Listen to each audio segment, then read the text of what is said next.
Right, this is going to be the newest episode of Summoning Insight, the longest running, some would say best, I say best, show in League of Legends.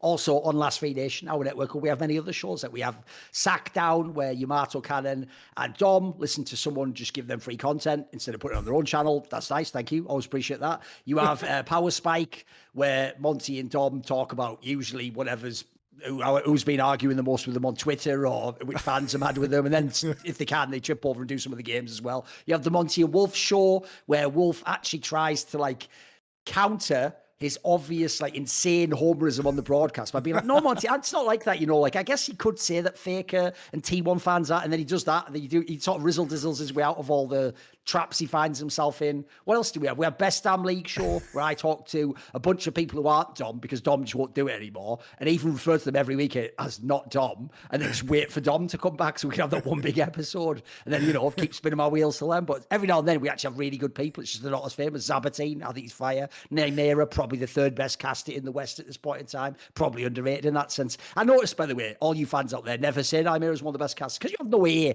You just get told he is when they get put on the World's final. You go, oh, my brain now says Cadril is the best. You didn't notice it. Oh, by the way, I used to have Cadril on shows, Monty, when he was just an XL player. No one gave a flying fuck, and none of those episodes had any views. Weird. By the way, he was given the same great analysis. He wasn't he didn't have his persona, obviously, but he still gave the same analysis. No one gave a monkeys, mate. No one gave a flying fuck. It's like when I used to have LS back in the day. That would also just be normal views, and they'd just go, who is this guy faking like he knows the game? So yeah, anyway, this is Last Free Nation. As usual, we'll be mentioning through the show a bunch of sponsors. If you like the product, save yourself some money or get some months off or get some extra things. If you do, you get to enjoy something, and it helps us, because literally that is directly what actually supports this network. Because as I think we've stressed at this point in time, we did turn down the giant Saudi bag, so we do not have funding for our company. So we just run this as a startup for the love of the game, believe it or not. That's right. And support very much does help us, as you say, Thorin. And unlike, I'll pivot this, unlike your ability to actually help professional League of Legends teams, because Thorin, did you see Riot's latest announcement today about how they are very seriously going to be helping the teams by providing them revenue share through digital goods? Did you see what they announced? The emotes, you mean? Or what comes Yes. or whatever? Yes. So what I found hilarious is once again, Riot, their announcement is just so big. It says, earlier this year, we hinted at a big change. This is the big change they hinted at. They needed just to tease us with this, because what is that big change? Custom emotes designed by all the pro teams competing in Tier 1 LoL esports leagues. What does that mean? It means you can only get 2024, by the way. It's only 2024. By the way, they this just invented them. Hey, yeah, cool. They just invented them. Awesome. This could have been done 10 years ago. What was the not TSM thing the whole time? You know what I mean? These guys don't. The amount of money they've turned down is mental in it. It's mental. Yeah, they've just like Riot invented esports, Thor, and they've now invented Counter-Strike stickers. So great for them. Except these stickers don't increase in value, can't be transferred between accounts, and nobody will buy. So if you guys look, I'm sure you've seen this, you can go buy, each team got to help co-design an emote that gets put into the game. Now these emotes, Thorin, sell for 350 RP, which is about, depending on how much RP you get, because obviously if you spend more money to buy a larger bundle of RP, the RP gets cheaper. But let's just say it's around $2.50, okay? If you're in America, it's around $2.50. And 30% of that glorious revenue, Thorin, will be going to the teams, which means that if we say it's $2.50, that means per emote, 75 cents will go to the team, which, by the way, Thorin, means that if you want to make $100,000 if you're a team, which is, let me be very clear, basically no money to a professional team that is paying players millions of dollars on payroll. Very small sponsor. Yeah, it would be an itty bitty sponsor for one of these teams. Yeah, like a one-off thing. You would if you want to make $100,000, you have to sell 133,000 emotes. Now, how many But players do you think are... basically what they've done is they've done like the equivalent of Spotify, where it's like you have to get like 7 billion players, and then you make like there's $1 million. You know what I mean? Like it's like impossible to ever actually scale up. Because by the way, if you're saying that, I already know what a dickhead's going to say, Monty. They're going to go, but you don't understand. There are millions of Cloud9 fans not who are going to buy this emoticon. There aren't. You fucking idiot. Like the problem is you actually need the opposite. You need to get whales. What you want is you want like the 10,000 Cloud9 fans who would buy something dope to give you like $10. That's what you need. Well, here's the thing, 70 cents, it's not going to cut it. In Valorant, and League of Legends fans may not know this, the Valorant cut for the pistols, so they gave team pistol skins, player cards, a lot of special in-game effects. Those pistols, like the team packages, I think they sold for like $20 or $25, and the teams got a 50% rev share, which actually could potentially be meaningful, right? But even in a world where, you would have to make like $1 million off of this for it to be meaningful. And I just love the fact that Riot's big reveal to help the teams is emotes. Like they're like, we promised you this mysterious thing. Well, here it is. It's just an emote for $2.50, and the teams get 30% of that revenue. Do you remember that video I made, LCS Economics, where I explained that the 10 LCS teams had collectively paid up to last year something like $200 million in salary and housing and expenses, and they'd received 130. Right? Do the math. Like, why would this 100K even touch the side? If they even got 100K, I think you would be. They're not going to get 100K. Lucky. They're going to get 15K or something, mate. Yeah, 10K, I'd say. That's more reasonable. You'd be lucky to get 100K out of this, I think.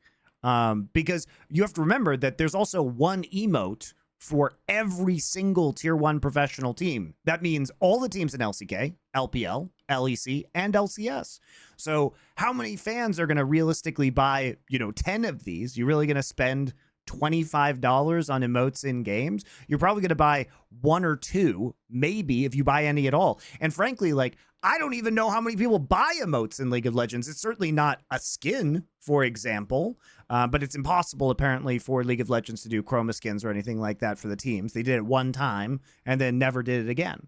But I mean, this is almost as bad as nothing at all, except for the fact that they made this, like, they said that this was the thing that they were teasing, and it is just so pathetic. It's such, like, the teams can't, I mean, I can tell you the teams aren't happy with this. It's ridiculous. And this is coming off the heels of the quietly canceled streaming platform that Riot was supposed to be making, which I now am wondering about, Thorin. I'm now wondering if the Saudis are making a streaming platform, which is why Riot canceled their streaming platform plans. Because I think if we're going to be real, the true way to save esports, and because they can't get media rights deals, is to collaboratively create a streaming platform that you can charge a subscription for that has all the major developers esports on it, and then they take that revenue and it's split up by the viewership to those developers and to ESL, right, for Counter-Strike. So maybe they're developing a streaming platform, which is why Riot actually canceled theirs. But if not, they just canceled it, said fuck you to the teams. We promised you that this was going to drive digital revenue, and now it's gone. They still have never sold a meaningful, well, they sold a media rights deal that they never got money from, as far as we know. But it has been just a complete disaster. And, like, this is the lifeline they're sending the teams. By the way, Thorin, while they are doing this, they are cutting stipends for the professional teams for next year. Why wouldn't they? And they are, well, what they're going to say, Thorin, which is going to be very funny, is that the potential to earn money is more because they're adding incentives. But as I understand it, these incentives are basically unreachable. So in effect, the effect of this is going to be basically every team just gets less money, which is probably going to incentivize some of them to leave LCS, right, and take a payout. Which, by the way, is why they're all morons, but okay. But I mean, this is the dumbest thing of all time. Why did you wait, if you're a team, over 10 years for this to all fail? So you waited 10 years, and I just said you spent like each $10 million or something, just pissing it into the hall of paying Uni and Doublelift. And meanwhile, it's never getting you any money. You were never getting any money from it. You were getting rev from the sponsorships, but you were never making money back from those players' salaries. And then all you had to do the whole time, Monty, remember, you've waited too long now. All the franchise leagues are gone. But that era around 2016 to 2019, when all the franchise leagues were coming, CDL, OWL, fucking LCS, LEC, you had Flashpoint, you had a bunch of things, even other things promised, PEA, there was all these ideas in the works, right? Here's what you did then. The people who actually, this is how I know that the people who are esports business owners have already capped out to their level and they'll never get above that. What you should have done is realized, right, this team over here, let's pick a random one. Back in the day, it would have been like, what's a smaller one in theory? FlyQuest in theory, there you go. FlyQuest doesn't have a big fan base, right? You don't waste your time with them. You get Cloud9 and I'm talking about their peak. You get Cloud9, TSM, Team Liquid. You all get together and you have a literal cadre and you go to people like Riot and you say, right, here's how it's going to be. It's literally impossible and untenable, your current model. I don't want to wait on the promise you might do something in 3 years. I'm going to leave your game unless you do the following things. And I'm not only going to leave, I'm going to go to a rival league. I'm going to go to the Overwatch League. I'm going to go to Flashpoint. I'm going to go to another league, right? And this is something you're going to have to go and negotiate with me. Now, at the time, I totally believe Riot at the time could have just said, hey, we don't care. It's how we are a small startup studio that made a free game. You are Yeah, they could have done that then, but they can't do that now. Now they need that, by the way. By the way, what do you think, Monty, the viewership on LCS would be if C9 and Team Liquid leave tomorrow? And in comes, I'll pick 2 random orgs. In comes M80, which is a small NACS org, and in comes like pick a random European one, like, you know, fucking medium size, OG buys in.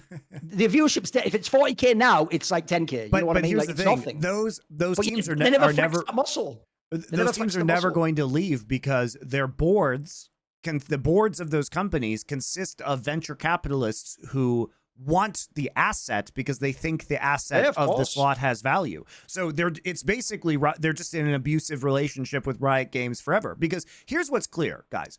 Riot has stopped giving a fuck about the teams. They're not doing anything to help the teams. They are lowering stipends. They are putting out these dog shit digital goods instead of something that could actually help. These are really shitty band-aids. They can't sell media rights. They're sponsored. We'll see how the sponsorship does. But honestly, it looks increasingly likely that they're just going to try and foist the competitive circuit off on the Saudis at some point in time. And like, they're done. They're done helping the teams. Like they have never been able to figure out a business model where the teams were an actual partner. And the teams are hostages because their boards are filled with people who spent tens of millions of dollars in order to purchase the assets of the LCS or LEC slots or LCK slots, who will not let them abandon these leagues because it is the one thing that is giving the LoL side money, like value, effectively.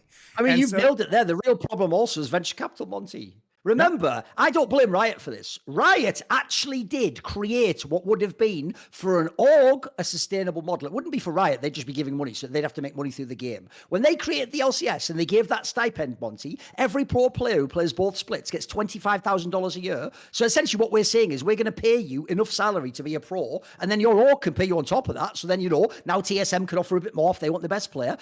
The orgs with the venture capital doing that bidding war is what absolutely ruined the league. Like Riot, actually, their original model would work today, Monty. You could still have... Look, this may be Doublelift would leave because he wants to be a millionaire. But the point is, Doublelift would leave and the next young AD carry would go, wait a minute, 25K base, and then maybe my org gives out no bonuses. I make the playoffs, I get like 5K split. Dude, someone would play for that. I know, because people used to play for free. So, like, right, the model plus was housing there. and food and everything like that. So, you know, that'd be included. But, like... Why can't there be a bit in between? Because if you don't understand the concept of like VC and just wasting people's money, now you will always drive the price up. That's how our market works. You'll never be able to do that. Because you know when people just say in the modern day, just offer less salary, then you'll have the worst team in the league. That's just how that works. You know, you can't be the guy who now gives 100K when everyone gives 1 million. So the problem is these orgs, they also, by the way, engaged in a chicken-esque suicide race to the end to see who would be the one with all the VC left over and who'd have nothing. So the orgs also have to completely carry that can themselves, mate. They're the ones who willingly brought in the millions and pissed them all into this thing. So everyone shares blame in this, in my opinion. Yeah, but what the result of this, Thorn, is just going to be, and I don't mean that this is going to happen tomorrow. It will be slow, but it is going to result in the death of League of Legends esports, because over time, teams are not going to be willing to lose this money, and they're just going to be camping basically their slots within the league. We've already seen that happen in LCS, guys, where a bunch of these orgs were just sitting there on the stipend, like being slightly profitable. And we saw the, player salaries go to, I think, a reasonable and sustainable level, obviously, for the stipends they were receiving. You might be mad that teams didn't pay players a fuck ton of money, but I think the teams as businesses were doing absolutely the right thing. And this is an issue that, it's just going to slowly suck all of the hype out of the league. We see this because they're cutting money everywhere. It's why the one arena event is in Los Angeles, the same city that LCS is in this year. It's why they cut the arena event down to one in LEC. It's why I think they will cut in LCK the arena event down to one next year. I want to talk about that topic as well. Do you know, Monty, how embarrassing this is for League of Legends now, mate?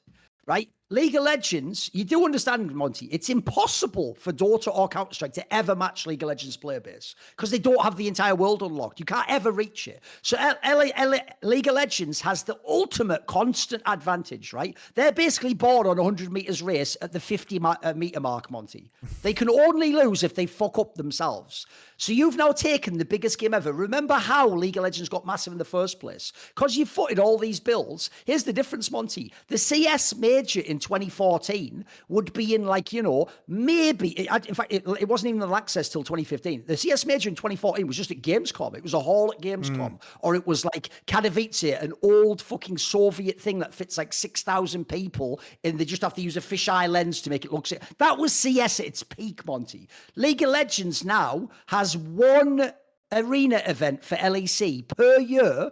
While I'm not joking, Monty, there are like Blast events that have like a 5K fucking fan base in random countries, and Blast isn't even we call that a banana cup. It's not even considered the peak. ESL, the like says right now that IEM Cologne can sit something like 16,000 when they sell out.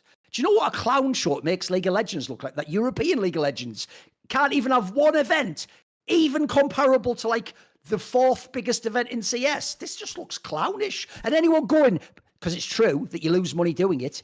Yes, but this was about appearances, wasn't it? It was about showing that you're the big esport. In this scenario, why is anyone ever going to pay us? And also, I'll just throw this in there. You've absolutely ruined the EULCS LEC history by having people play in the same studio for the finals to be the champion of your region. That is shameful. Do you want another little detail right now that's going on in CS? In CS, we have a team called Mouse, right? And what they did is they brought up all their academy players, and they're amazing. Their team, if you put them into a studio like that, would win the LEC. But you know what, Monty? They've only won 2 events, and they were events that had really small audiences of a few hundred people. So we don't even consider them the real best team. We all tell them, because they've choked every time they've been in the big stage, until you do it on the big stage, like Access, like a major, we don't even give you the status. The joke in LEC is they'd be the fucking dominant team, mate. That's what a joke League of Legends is now. I mean, remember how weird LEC got during COVID? You know what I mean? LEC literally is worse than fucking 2008 esports. and here's the other thing is that the degradation of the product is just going to accelerate the decline of the esport, because people aren't going to be hyped to watch if they feel like, it's not as good as what they remember. You know what I mean? One of the most popular features in these stadium events, Monty, is to have the crowd noise when you're listening on broadcast even. Even when you're at home, you want to hear the crowd roar when the clutch happens or someone's sneaking up behind. That's actually literally considered like an atmospheric, aesthetic quality to watching the tournament. You want the shots of the stadium. And here's Caps. He's the GOAT at winning in a broom closet. What are you talking about, dickheads? What pressure does he feel walking out onto the same stage that instead, just on the big screen says, it's the final instead of week 1 of the groups? What is this? It also affects the performance of the casters, because I can tell you, I mean, you and I can both tell, we give better performances when we're actually in live venues with a giant crowd responding. Like, that fuels casters and analysts as well. And it gets those epic moments. And most of the big epic moments, I think, in esports history would not have been possible from a casting perspective without the crowd being there, because it adds that extra energy and that extra element. So I mean, I think it's absolutely outrageous, and that's not even counting the fact, Thorin, that Swiss stage is going to be played in the tiny ass LEC studio in Berlin this Worlds. I mean, the cost cutting is ridiculous. It is absolutely absurd right now. I actually think for real, that's actually one of the reasons why in League of Legends, you've ruined all the international tournaments. And people like Chovy, they're choking at Worlds. He only had about 5 lands. What are we talking about? He had something like 4 or 5 groups, like playoffs at Worlds, Monty, over 4 or 5 years. And then we go, why isn't he adapted? You know, in CS, people like Astralis choked for 1.5 years or 2 years, then got over it after, I'm going to say, 40 lands, Monty. Let's say 10 of them were in front of a big crowd. Then they became the most dominant team ever to play Counter-Strike. So essentially, if Astralis had existed in League of Legends, they would have never, ever won anything. Or the other way around, they'd have won everything, but they never had to get good on their stage. Well, the point is they wouldn't win Worlds. There you go. How about that angle? They wouldn't win Worlds. So I think the Chovy angle is the best one, mate. Like, that's actually one of the factors that also plays to Faker's advantage. He's got 1 billion years in the tank compared to the new guy now. Like, the new guy now shouldn't be able to beat Faker. He's just going on his 2nd world stage. Faker's been there like 6 times or something mental. There also used to be, at the start of Faker's career, there used to be 3 giant LAN finals, like stadium finals a year. And he was in many of these, right? So... I mean, he just had more opportunities to play in front of the large crowd. And like, I just fundamentally don't understand, Thorin, how in 2013 and 2014, OGN, a third-party production company, could do 3 stadium finals a year, but there's a possibility that we go to 1 stadium final in Korea next year, despite the fact that Korean viewership is way bigger now than it was in the past. And the fact that Riot was only paying for 50% of the costs of those events, and OGN was getting sponsors and covering the other half themselves. So how is that possible? How can we have just gone backwards over 10 years despite massively increased viewership? The whole thing is completely fucked. What, in terms of viewership or revenue, does paying to have a pop song beyond Worlds do? I'm being serious. Does it add anything? Can you think of a single angle that adds something? No. I mean, I think guess, how much do you think it costs to license Lil Nas X's song to go on to Worlds? $1 billion. That's an event right there. That's a massive event right there. You just did. That's MSI. No, that's LEC finals or LCK finals. There you go. That's the best one ever. Probably. But you spent it on a pop song. Probably less than that, honestly. You know, for the finals, for like an LCK finals at Korean costs, it's probably, I don't know, maybe it is $1 million for a stadium event like that. Depends how big you want it to be, but you know what I mean? I mean, for LEC, you could just do a 10K event. Obviously, you don't have to do like the massive one. You could do a 5K event. You could just do, that's the other thing that's so stupid, Monty. I refuse to believe this. So you can, I actually think this is the real reason why, Monty. I know it'll sound mad, but I think in a fucked up sense, because I always have to put myself in this position with Riot, where you're an insane narcissist who can never be wrong ever on any topic. So I think they actually do think this, Monty. That it's psychologically less embarrassing to be in the same studio you're in for the group stage for the finals than to not be in the Lanxess and to be in like the 3K small theater. I think somehow to go in the theater makes it clear, like, it's not really that big, is it? It obviously doesn't make any money. I think you either have to be in the football stadium if you're Riot, or you have to be in the studio. And I think that mentality, by the way, is the ultimate mentality that's always held esports back. It's the notion, which everyone who understands economics should understand, you can't have infinite growth. There can't be infinite growth. You can't always be getting bigger. There have to be times when things are, lean times, things are getting smaller. But this notion that Riot always has to pretend everything's getting bigger and better and better and better, I think they believe in that shit still, mate. I still think they do. You know what's wild too, Thorin, is that because the new season of Arcane is coming out in November, you just know that the timing of this is coinciding with Worlds, and all they're going to do for Worlds is advertise Arcane instead of promoting the teams and players, which, would help the teams and players, because they're going to want to have the World Finals, do a giant Arcane advertisement during it, and then release Arcane immediately afterwards. But the thing about it, Thorin, is that I don't think the teams get paid by Riot because Arcane is advertised, right? Even though they could sell potentially other sponsorships or actually, I don't know, feature the teams and players and the esports side of things more during the actual World Championship. So they just take prime advertising real estate, use it to advertise their own IP, and the teams just, what? Get nothing out of that. Just get fucking nothing. It's ridiculous. Like, I just don't understand how any of the teams could look at this relationship with Riot with clear eyes and say, this is a good business partnership. It's not a partnership. They literally are not transparent with you in any way, shape, or form. I think I know why that is, though. I think to Riot, I mean, Valve is the worst for this. They really do believe it's just about players, and teams are like parasites in the way of earning money and trapping the player. I think to Riot, they never got that TSM was it. They never got that TSM was North American League of Legends. In their brain, if TSM wasn't there paying them, there'd be another org, and the odd one in Reggie and Wild Turtle would have played for them. So no problem. The players will still be there. So why do we need TSM? I think that's genuinely their mentality. Hence why, famously, they did that thing in like 2017 where they were like, oh, stop spending money on the other game, you idiot, and put it in League of Legends. That's why Mark Merrill did that stupid comment. They never ever got that these, essentially, I think in the esports industry, no one actually acknowledges what the team orgs do. I did a video the other day about this from the pro side where I tried to explain to pros that, like, none of these orgs are being greedy and stealing your money, dickhead. They're paying you all the money and losing all the money in their company. I explained, look, obviously the CEO pays himself his own salary, but the company bleeds millions so that you can make your massive salary. Because you don't know how dumb they are, Monty. Like, you should have seen when those fucking players were in MIBR, the Brazilians. They were going on stream when they'd already gotten their, like, 100K plus salary. Then, for some stupid reason, this is mismanagement, the people who ran that org just said, fuck it, give them the bonuses, even though they never unlocked them with the accomplishments. So they gave them the 6-figure salary and bonuses, and then people like Fur would go on stream and go, like, they are stealing from us and they do not pay what they owe and they should give us more.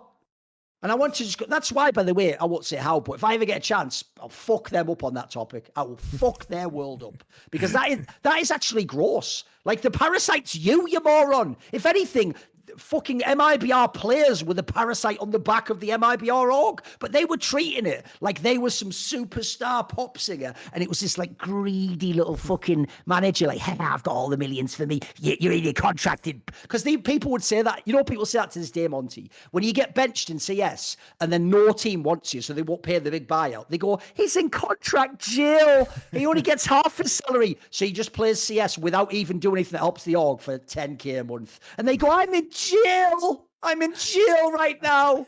I hate every fucking entity in this industry. You're all dickheads. You all deserve each other. This is hell, and you deserve it. You're all the demons torturing each other. You deserve to be here. Well, it's fucking garbage. We're at the point now where the teams, like, again, Riot will never be a good partner because they hide the revenue from esports, because they won't disclose to the teams what the revenue from esports actually is as a marketing exercise. They're not going to say, oh, yeah, here we go.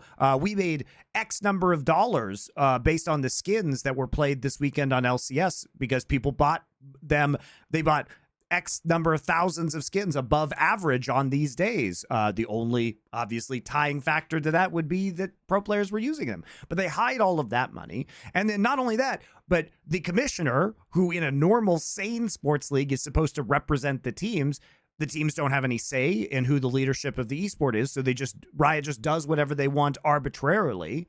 And they're not even upholding their end of the deal. They issue shitty little digital revenue streams that obviously it's like literally, if you think about the math for 2 seconds, cannot possibly move the needle. And they don't do media rights. They cancel their stream service. Like, it's insane to me that anybody wants to be a partner with this company. Like, esports as a business for the teams is cooked. It is cooked.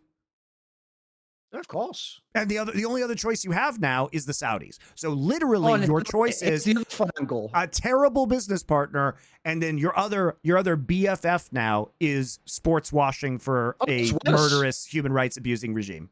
Here's why it's worse. Because do you know that thing on Reddit where dickheads, the same morons who said, thank you to Riot for not letting the Saudis in. You know when Falcons got declined for getting the Astralis spot? Right? Here's what people don't realize. When that Rubicon is crossed, now if you're Cloud9, you're shit out of luck. Because you know I've just said about how you can't make the margins work. What about when the Saudi-owned team's bidding against you? If anyone knows anything about football, it's over for you. At that point, if you're Cloud9, you're not the biggest org anymore, mate. Now, when you offer someone $1 million and they offer them 10, it's game over. They're never going to take your $1 million. So at that point in time, you know what your choice is? You have to sell out to the Saudis. Which, by the way, I'm sorry to say, this is also why I don't actually have as much sympathy for Team Orgs anymore. They will all be cap in hand in line trying to sell out. They will all fucking be short. They'll be like that famous image, only you'll know this from the old Simpsons, when fucking Smithers, if you remember his gay character, you remember there's that one where he's having a dream and all those like hookers are like putting their booty in his face. That will be all the different orgs trying to get the Saudi buyout, mate. They'll be competing with each other, diving over the top of each other, like fucking Post Malone just came in a nightclub and he's got his bottles popping. They'll be trying to get to the Saudi guy to get their org bought out, and that man for 10 million, man for 20 million, man for 30, they'll all be doing it, and eventually the whole thing will just be Saudi owned. Now the downside for us is this, mate. One day they will actually turn around, might be in league, might be in all these sports games. One day they'll probably just turn around, and I've heard ESL's already done this, and they'll just say, by the way, very small detail, don't ever do anything with people like Monty Thorin, Richard Lewis, and LFN. There you go. That's all I need to know. And what will happen is this, Monty, they'll never tell you to your face. They'll just say, I can't come on this week, or we're having difficulty with scheduling, and you'll be ghosted forever, mate. That will happen, Evez. That's down the line, I'm afraid. Yep. Cool. If they all buy out. Yeah.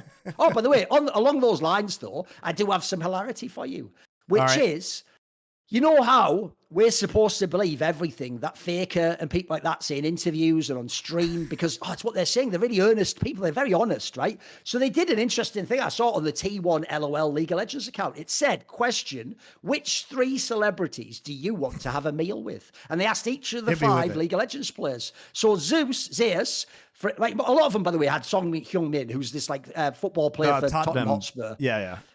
Now, some of them had like pop singers. Faker just has Mohammed bin Al Saud. We're supposed to believe Faker, a guy who spent his whole life just playing League, really wants to meet and have dinner with the leader of Saudi Arabia. And I'm supposed to believe, by the way, Faker said that. Not that Joe Marsh told him to, or the Korean said, you better do this for business. I'm supposed to believe that's Faker's opinion. His dream, remember, Monty, the worst thing about this is this. Because you put in like Steph Curry and Song Hyun-min, you're actually assuming this is a fantasy and you're never going to have the dinner. So your dream, it's like I said, you know what, the only way you could make this worse, I'll actually do the only parody you could ever do here. You go like this, Faker, who would you like to have a dinner with, alive or dead? And he'd go, well, that's easy. I'd have Martin Luther King Jr., I'd have Einstein, I'd have John Lennon, and I'd have Mohammed bin Al Saud. Shut the fuck up. No one would pick that ever. I don't even think fucking people in Saudi Arabia would pick that unless they were forced to. It's nonsense. By the way, on what basis would you even want to meet him? I don't think he even knows League of Legends. I think it's like his kid who's involved in esports somewhere. There's no way he even knows League of Legends. He knows fuck all about League of Legends. Also, I'm just going to put this out there. You already went to Saudi Arabia. What, he didn't meet you then? Well, then it's never happening, is it? What are we doing at this point in time? What is this? Yeah, what is this? Because that's the other thing. Faker, you do realize if Mohammed bin Salman was going to meet anybody affiliated with Esports World Cup, it would be you instantly. It would be you. You are the most famous one.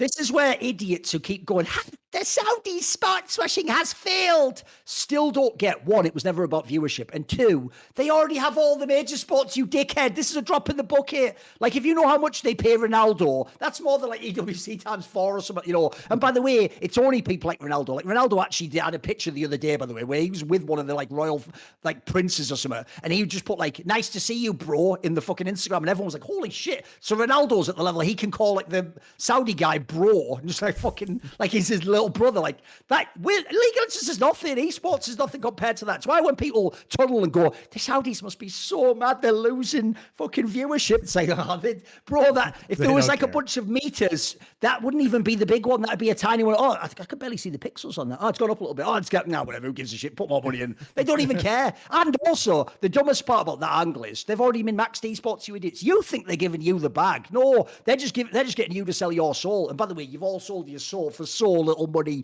All the commentators, I sold my soul for $15,000. Yeah, well done, dickhead. Well done. Well done. Wasn't even a 10 million or what? In a movie, Monty, they have to at least offer you $1 million, right? For your soul to sign on that dotted line. These motherfuckers are doing it for like 20K, 15K. It's mental. It's actually absurd. What a world. Well, I will say, guys, if you would like to support esports sustainably, you can support us and our sponsors here at Last Free Nation, as Thorin talked about earlier. And one of our sponsors, which we very much appreciate, is BAM! Into the AM. And Into the AM is a men's apparel company, as you know, made this unbranded shirt that I'm wearing right now. But they have a lot of graphic tees and other designs as well. And they have they've just actually restocked some of their most loved, most purchased products, including, if you guys know, the Abyss tee, Neon Shores tee, the Serene Heights tee, which is one of the ones that Thorin has actually, that has like the Japanese style, like ink illustration on it. So you can head over to intotheam.com/LFN and you will get 10% off your entire order. So their best-selling graphics tees are back in stock now. These are all like hand screen printed, so it does take some time. They're very high quality, look great, go through the wash great. Vintage tees, relaxed button-ups, etc. So these are all back in stock now, so it's a good time to head on over to Into the AM.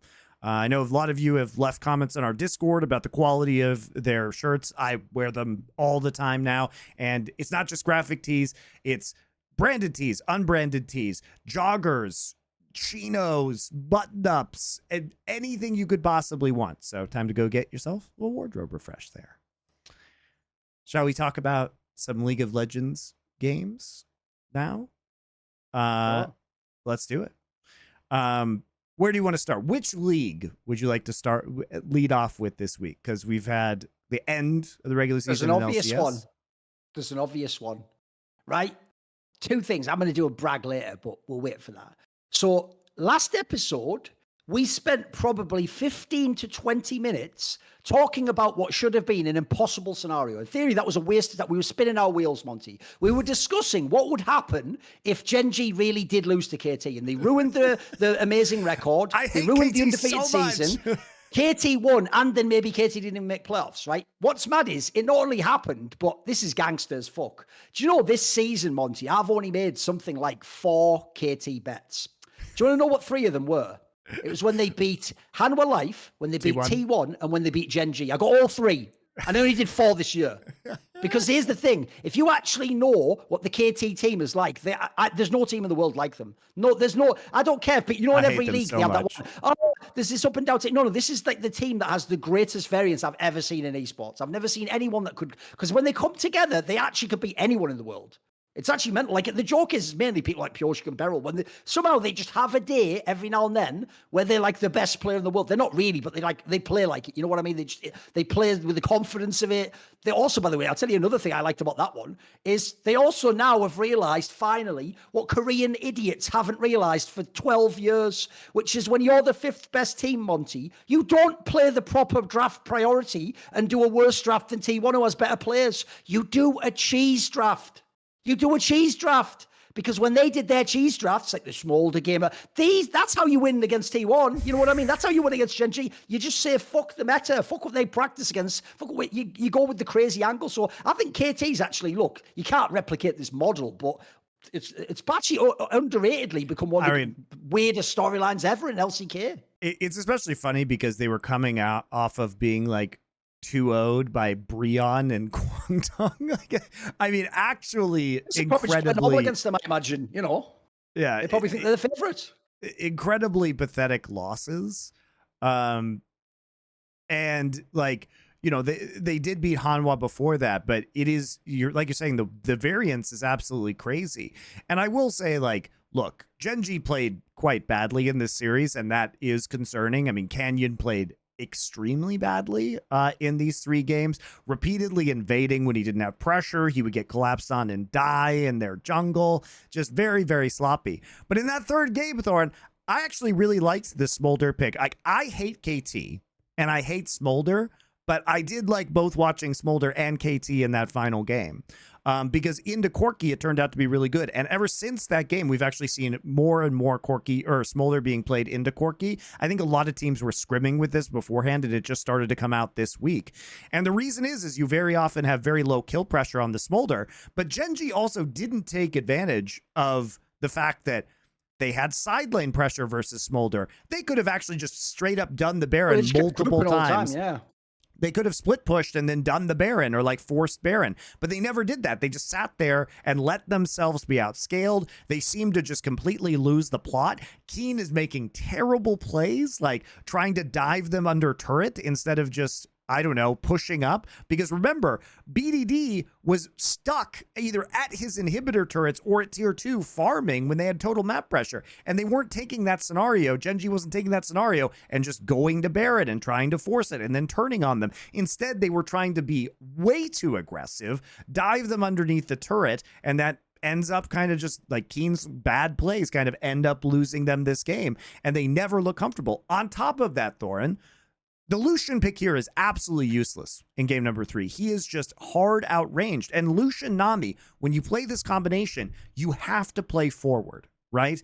And if Lucian is standing in the front line trying to trade, he can't do that versus KT's composition in the late game. He gets hit by Maokai W. He gets hit by Smolder Poke. He gets hit by an Ash Arrow. He gets hit by Ash Volley. Like, there's nothing he can do to actually do damage. And they have no method to kill the Smolder, especially when the Smolder starts doing things like buying QSS. Even if you do get a cannon flank at that point in time, it's, you know, nothing happens. And so Canyon's playing Sejuani. Canyon can't ult Smolder because old Smolder's standing behind Gnar, Maokai, Kalista, and Ashe. And the reason why Kalista and Ashe are frontlining is if Canyon ults, if he throws out the Sejuani ult, if he hits Ashe, okay, well, deft Kalista ults. If he hits Kalista, Kalista cleanses.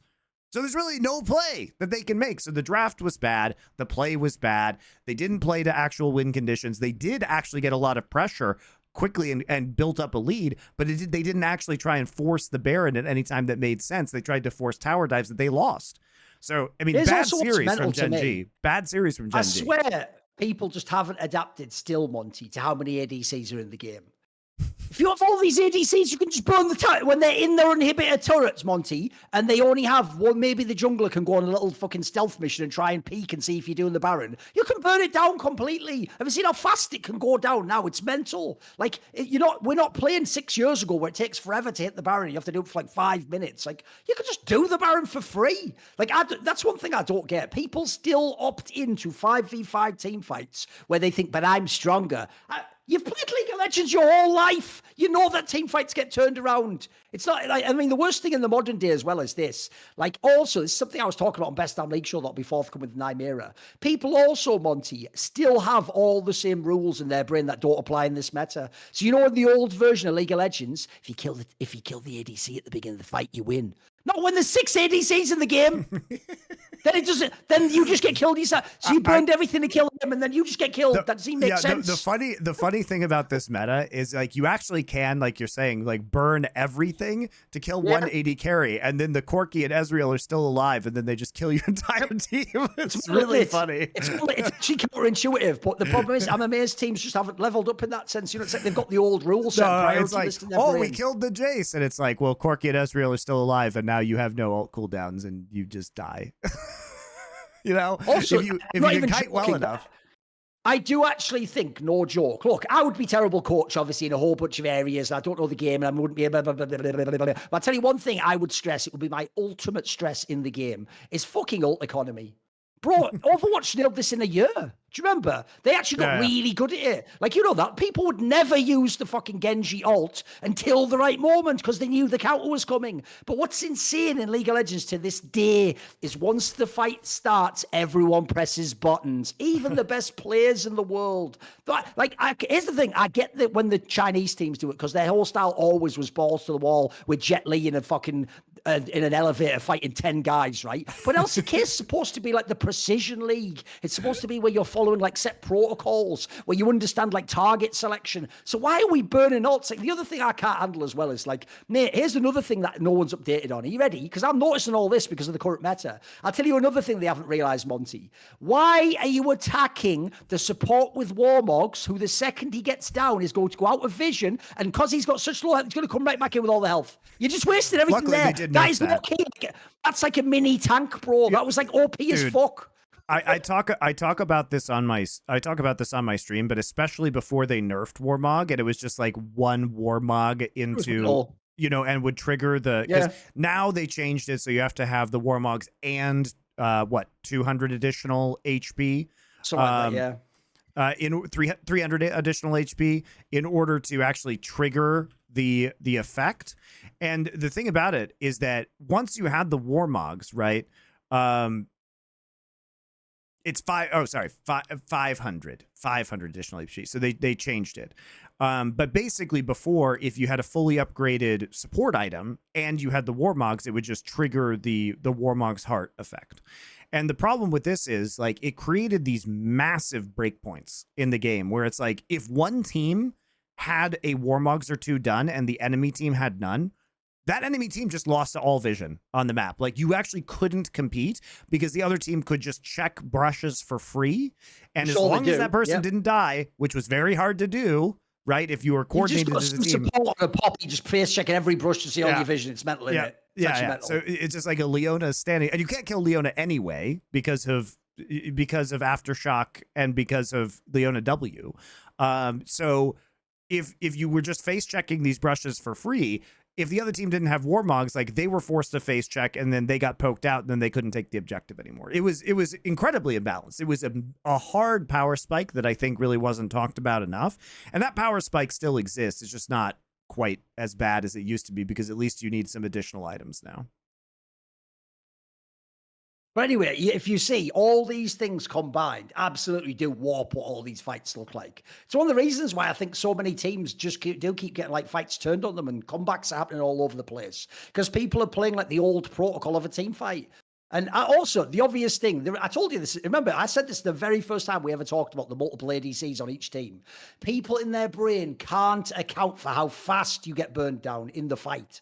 That's the worst part of it. So what happens is, I actually think when you have 4 or 5 ADCs in a game, no one's brain can process it that well, Monty. I actually used to think already in the old school 5v5 team fight with the tank and the healer, etc. It was already like you could almost calculate properly at all times the thing. But even then it was hard. That's why famously the team fight breakdown would go into detail that no player could process in real time. You just had to hope you were the best player ever with crazy instincts. The modern day, when you have all, like, I actually think, no joke, what I would love to do for real is sort of play a game where you take a VOD that like an LEC pro hasn't seen of LCK and you pause 3 seconds into the fight and just say, who do you think wins this fight?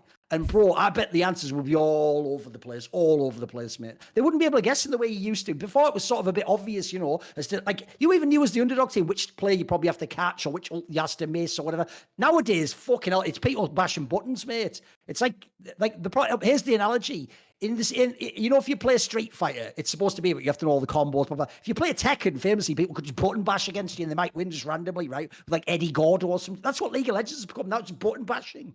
Because even people like Chovy, who should be like a monster, sometimes I can tell they don't really know. Am I supposed to go in on this? Are we supposed to back off on this? You just gamble at some point in time. You just roll the dice. I mean, I think that you can still make those mechanical outplays, but it has been, you know, multiple years of the game kind of moving into a direction where they just want to increase mobility, increase the pace of the game, increase the number of particle effects, right? And especially, I would say, in very late game situations now, it is shocking. Like, if you know, at 40, 50 minutes into this game, how fast even tanks could die, which doesn't, to me, feel great, but apparently that's what people want, I guess. I also love the classic concept, which maybe newer viewers won't be aware of, which is you can always tell how broken a champion is by which role it graduates to. So obviously, the reason we originally ever had ADCs mid, even 7 years ago, Monty, was when essentially the champion's so broken. Now the mid laner just plays it. Now he plays the Lucian. Well, in the modern day, the obvious version of that right now, it's why I low-key am really suspicious about what the fuck G2's doing in Europe. Because they're not even trying to get caps onto Zeri. Bro, when a Korean or a fucking LPL mid goes onto Zeri, the game is over. Like, that guy will mega carry the game. It's that champion is going to be so strong. It's going to be bonkers, mate. It's the mid laner as well. He's going to get super fed. Like, that's like some daughter carry shit. It's ridiculous. I think that breaks the game. Yeah, we've seen this, like, of course, I will say in Europe, like, they were playing a lot of the Lucian mid, and that has been, you know, part of the meta game over in LEC for quite some time now, and it is very good. But it's gotten to the point where it's like Chovy was playing the Lucian mid, now he's playing the Draven mid. It's like any AD carry will work for Chovy at this point in time. Now we're getting the Smolder mid, obviously, in some of these more passive matchups where you might be able to, sneak a free lane out of the Smolder with very little punishment and hopefully a method in order to reach your 225 stacks and turn the game even if you're behind. But it is a problem, right? It is a problem because it's not just like we're finding out now that it wasn't just Corki versus Trist. It's now Corki, Trist, Smolder, Ezreal, Draven, Lucian. It's like so many of these AD carries are just being played in mid now. And part of this is because AP supports have been enabled by the existence of Faded Ashes and the clear speeds that we're seeing on that front. So, AP junglers rather. So AP junglers are really strong right now. And Riot has backed off on the patches of nerfing Faded Ashes because as they were going to nerf Faded Ashes, and they said we pulled it from the patch because we want to address individual junglers instead. So I don't know when that change is going to come through, but until it does, I mean, there's a lot of power there. And it's like we either have AP junglers or we have Sejuani and Maokai, who is an AP jungler who still builds Faded Ashes first, right? So it feels very strange right now, the meta. And the time to kill is extremely fast. The amount of damage in the game, especially if you get these double AD carry compositions with a brand jungle, is outrageous. It's crazy. And a lot of this is it's a game of who has more range, and then you just poke each other in the neutral until somebody comes out on top. In my opinion, it's not super compelling to watch. No, I actually think that's one of the reasons, because in my opinion, LEC is just the fucking symptom, not the disease. I think that's why LEC looks shit. Because there's just so much, like the fights are a mess, mate. No one knows. Even G2 was our best team fight team. They have no clue if they're going to win these fights or not. In fact, G2 will even go and invade someone's jungle and think they can have a fight. And then they realize halfway into the fight, like, hey, I'm getting my ass kicked. They try and run away. It's mental. Like, nobody can calculate these fights. And all I would say is this. It's why actually I don't really buy the whole LCS narrative of Team Liquid. I think it's a shit region that never ever played any other style than just go mid and have a 5v5 team fight at Baron, etc. Like, because that's the only way you play. I think they're just playing Fisher Price League of Legends. Like, the problem is, except for when Gen.G was at their peak, who the fuck plays clean League of Legends? You know what I mean? Where's the clean League of Legends nowadays? Does it exist? Does it? Because I think you can't even count Gen.G. They have probably the most broken laner in the history of the game. The only person who in theory could win lane every time anyway. So they never had to always just take the fights if they don't want to. Every other team doesn't have that luxury, mate. Everyone else has to just mix it up. Yeah, I mean, look, I think Gen.G even now, you see some of these struggles, and maybe it's good that they lost to KT. Maybe this is a bit of a wake up call for them heading into playoffs. The burden of having that undefeated season is no longer there. Although it does make, unfortunately, that last game of the season between Hanwha and Gen.G, which is the literal last match of the regular season, a lot less juicy, because we thought, hey, Gen.G is going to be playing for the perfect season here. Now there's no chance for them to be knocked out of first place. There's no chance for Hanwha to be knocked out of second place. So it's kind of a wash. We're going to get probably a Mickey Mouse game with either very standard comps because they don't want to show anything, or like meme compositions. There is one more thing can happen though in the league, which is you go and you look, Monty, second to last day of the season. There's still one last iniquity that T1 can suffer. They can end the season by losing to Fear X again.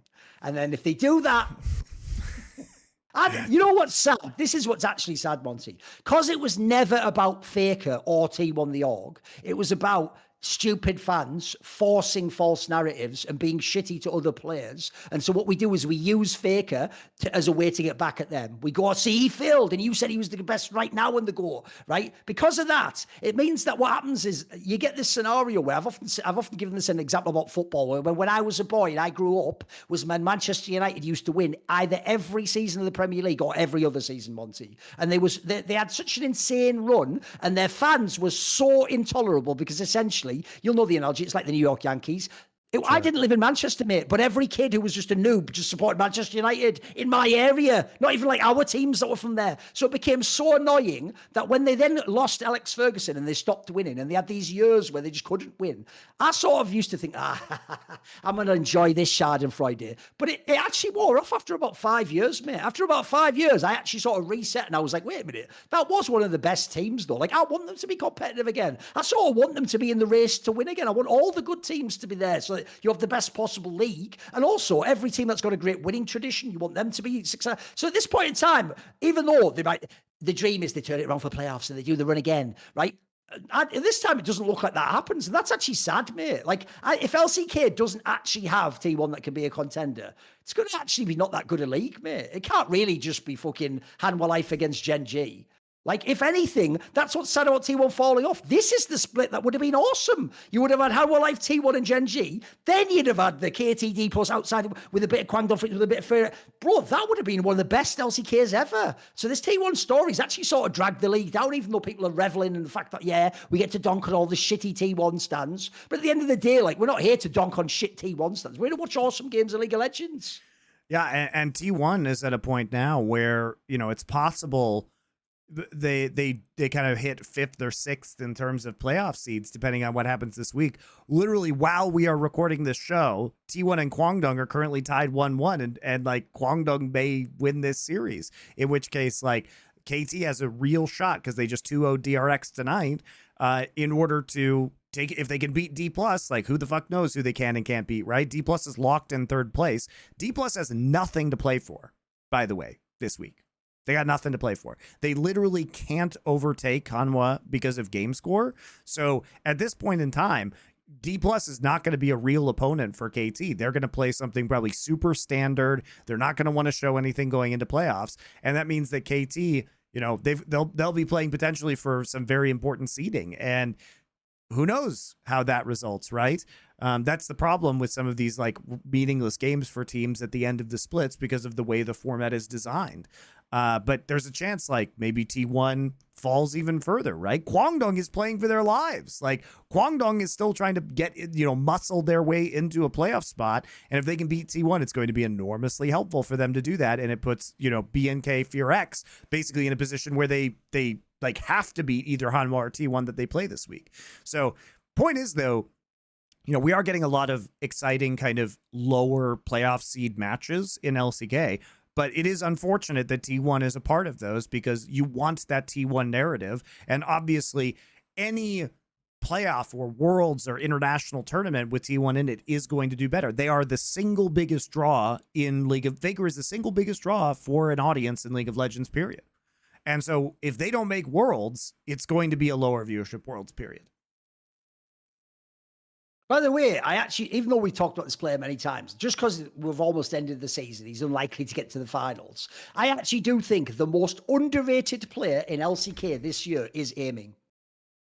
Bro, this guy's narrative's never been updated. Do you know how many fucking carry games he's had this split?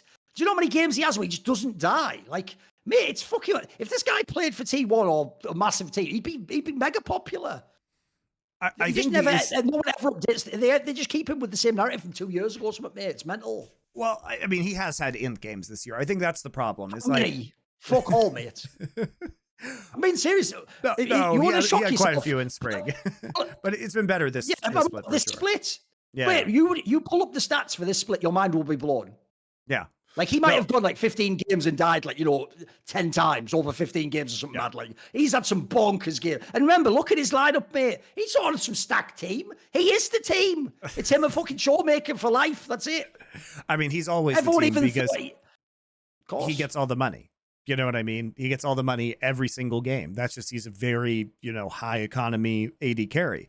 He's 7-1 on Ezreal. Yeah, I mean, he's having a very good split. His KDA over the split is 8.3. I mean, like, he has a 75% kill participation for an AD carry. He is having a very bonkers split. I think he's contracted through the end of next year with Dplus as well, so he should be coming back to play with them. I'll just check that real quick. Yes, end of 2025. Yeah, so he's got a whole more year. Yeah.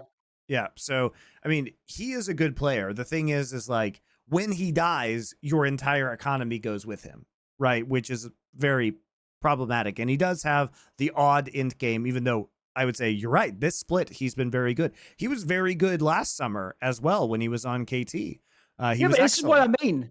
People lose their mind, Monty. If you take the player who was the best last split, they drop off this split and you keep saying the narrative. But the other way around, it never works. Like, this guy's just trash forever. He's had think how many, hasn't he played, like, what would he have played now? Like, fucking 15 best of threes or something insane. Like, how many more games does he have to win before he ever gets any flowers? What are we doing? They also swapped out his support, which is interesting. Like, they literally, benched Kellen and put Moham in for support for the last few series that Dplus has played. And he hasn't really missed a beat. So, Dplus, I think they're in an interesting spot right now because they are making roster changes and substitutions in order to power up to playoffs. And they're still looking for, it feels like they're still looking for that elusive shot caller. Like, they tried Bible last year, wasn't going to be him. Lucid's still a rookie player. Like, you can't expect that out of him. Apparently, none of the veterans know how to shot call in this roster. Moam has played, quite a bit in LCK previously, but he's coming back up, and this is his new shot in this position. And, they've looked pretty good. Like, Dplus has looked pretty good. I and think also, like you said, they're the obvious team where they're one move from being really good. You know what I mean? Like, if you put that one extra player in, dude, they're right there with Hanwha Life. They could actually be like a team that's really contending.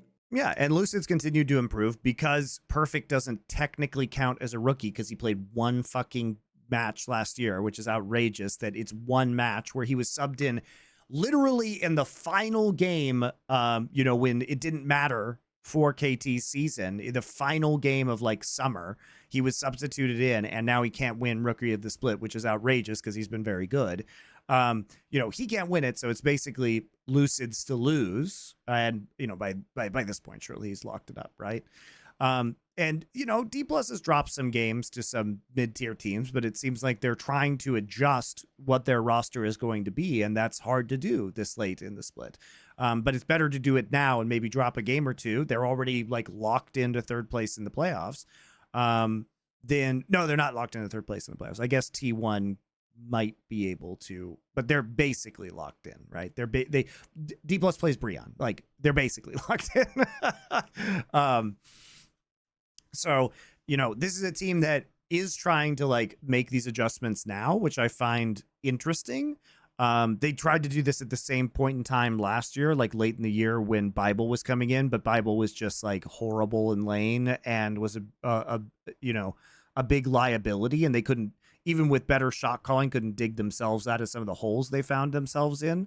Have you noticed, by the way, that has now gone from being something cool that me are using to, it's probably literally after your star players, the next most important person is having a good shot caller in League of Legends right now. I mean, Cloud9 proves it in LCS, and we talk about it every week, but you see it with other teams too. You see the teams that have the strong players, but they just can't, they fumble the bag. I mean, I think it's actually the problem in Fnatic and LEC, by the way. Like, they obviously, to me, don't really have like the vision for what to do or where to go or how to respond. They just press go button all the time, basically. So I think that's actually become mega underrated in League, bro. Yeah. And that's why we didn't know if this version of Gen.G was going to be good, right? But Hanwha also, Hanwha has had a very good regular season, even though Thorin was a bit shaky at the start. Like, Hanwha's pulled off some really key wins, and they're 13 and 3. They're very good. You know what we've done in the past? We've only gone on the star player angle, Monty. So we've done the whole thing of what if Scout came back and Rookie came back, and obviously Viper did come back, what Deft comes back, Matt. What we missed was this one. It wouldn't be coming back, but the real dream, if I can go back in time, alternate history, mate, imagine Doinbeat on a Korean team. Would be interesting. That would have been incredible. Dude, he could take like lesser pieces and fucking amazing with them as he did. If people don't know, Doinbeat could have qualified to Worlds about 3 times before he ever did and then won it. Like, he used to always lose like the last game of the regional, basically. And he used to take players where there were nobody. Some of them never even went on to do anything afterwards, mate. Some of them were just like a all right import and, a mid-table LPL player. And this guy's shot calling was so bonkers, he would just have them in the game. Like, that's the sort of player I wish I could have seen in LCK, because that is the alternate timeline. It's actually elite Koreans just being in Korea, isn't it? We didn't get to see it for some of them. Well, I think the answer, Thorin, which is interesting, is like, why didn't he ever role swap to support or jungle? where you would think it'd be a natural fit for his skill set, actually, especially support at this point in time. But I think he has enough money for the rest of his life, so he's not going back, even to a Chinese team. We'll see, though. It would be an interesting thing if he were to show back up in Korea or even on an LPL team at some point in time. But yeah, I mean, the shot calling angle is, I think, definitely undervalued. This is why I don't really understand the whole everybody hates Peanut argument. I'm like, yeah, Peanut has bad international performances, but his domestic performances are amazing. He's very smart, and he is literally the brain of any team he's on. You can't replace him, right? Gen.G didn't replace him. They had to split his duties over Lehens and Chovy, and they got lucky that it worked. And arguably, you know, maybe they're not as clean as they used to be. They just have better individual players. I'm just going to quickly count something. So, yeah. I think this last week of LCK is shaping up interestingly. All right, Igor, you know, I said earlier about how the problem in League is you'll never actually get, if you're someone nervous under pressure on the big stage, you don't get enough chances. Think how long Peanut has played, Monty. I did a very quick count on Gamepedia. I believe he's played 8, you know, MSIs and Worlds collectively, 8. Since 2016, right. 2015. Monty, there were 19 CSGO majors. That's so outrageous. In 10 years. He's played 8. By the way, the reason I'm bringing this up, guys, is he's one of the most experienced international players. Yeah, absolutely. And he's played 8, and after 8, we're like, you can never learn how to not choke. Bro, I said the story before about the Astralis team that won all the majors in CSGO. Device probably played 8 majors before he got close to winning one. Like, also, 8 majors would have been the first 4 years. Also, for a lot of that time, Thorin, MSI wasn't really a tournament. It was like very short, very small. And you could only go if you're the winner, and you only have the one match in the final, which is why actually, you notice, have you never noticed that, Monty? Why are there all the upsets where China won at MSI? Because there's only one match. It's basically one match, an exhibition between this team and that. And you know what? If that means if Xiaohu gets you, if Uzi gets you, if Deft gets you, then they can win. But we all know if you put them in a bracket where you have to win 3 of those matches, well, all of a sudden, it's way less likely you can fluke it. It's way less likely that the next team can't watch the game and adapt to it. Yeah, it's actually why MSI was a shit format the whole time. The real problem is this. What Riot did in a genius manner is they sort of did make people think they invented esports if you're from League of Legends. So when they even gave you MSI with that shit format, you were like, it's like basically like battered wife syndrome. You're like, oh my God, you've given me like an old pendant out of a cereal box that someone gave you. Oh, you're showing love to me. Oh my God, I'm going to cherish this forever. I'll never let this go. It's like, that's not even good. That's just fucking garbage. But you've just been so fucking starved for attention that when you even get MSI, you're like, oh, thank the Lord, we're in Tallahassee watching one team play another. And oh my God, the NA team's made top 4. By the way, my favorite ones were the ones where LMS used to stop NA even making top 4. That's the only part of that actual format I enjoyed, that part. But yeah, whatever. It was a garbage ass tournament, what it was. It was fucking garbage. Yeah, but I mean, there haven't been, like you're pointing out, even first off, you would have had to be one of the top 3 or 4 teams in Korea to even go to every World, which is difficult. And then on top of that, like going to MSI was so rare for a lot of these teams, especially because T1 was so dominant. And well, Peanut was on T1 for some of those dominant times, has to be said. But it was rough, man. But Peanut is basically, almost maximized the number of international events, and he still only has those 8. And he's one of the most veteran players in the entire world, period. Any region. He's got more internationals than Rookie, that's for sure. How many international tournaments does Rookie even have? I think 3. That's horrible. No, 4. I think he did 2 Worlds, and so he did 1 MSI, 2 Worlds. 3 Worlds. He did 3 Worlds. He did the one in 2015. He did the one that he won in 2018, and he made 2019. They did him. So he had 4 total in his entire career, Monty. By the way, in my opinion, the best player to ever play League of Legends. 4 international tournaments ever. That's outrageous. That's outrageous. Great game, Great game, innit? Do you want to talk about Rookie? Because that's an interesting topic of conversation right now. Just because here's what's mad. NIP was so bad. They were supposed to lose. Maybe, by the way, even to fucking, who was it they played LGD. in the first round? They were maybe even potentially supposed to be capable of losing that because they thought it was looking so bad. Everything was, oh, by the way, before this, the ADC meta has also brought Rookie back to life, by the way, mate. He's a fucking monster if you get him on the Zeri and shit like that. Then when they've beaten JDG, the craziest thing of all is this, Monty. By the way, also did do that bet, but I don't claim to have any knowledge on that one. I did that as a pure rookie homer, and I was just fucking praying to the gods, pray to the gods, pray to the gods. But here's what's crazy. Because the bracket means they play Weibo next, it's actually not implausible he could make the top 4. He could make that double impossible. Because Weibo is not, they're not gods, mate. They're all right. They've got some good players, but that's not even impossible. So yeah, it's a fucking train wreck right now in the LPL, mate. It's all over the place.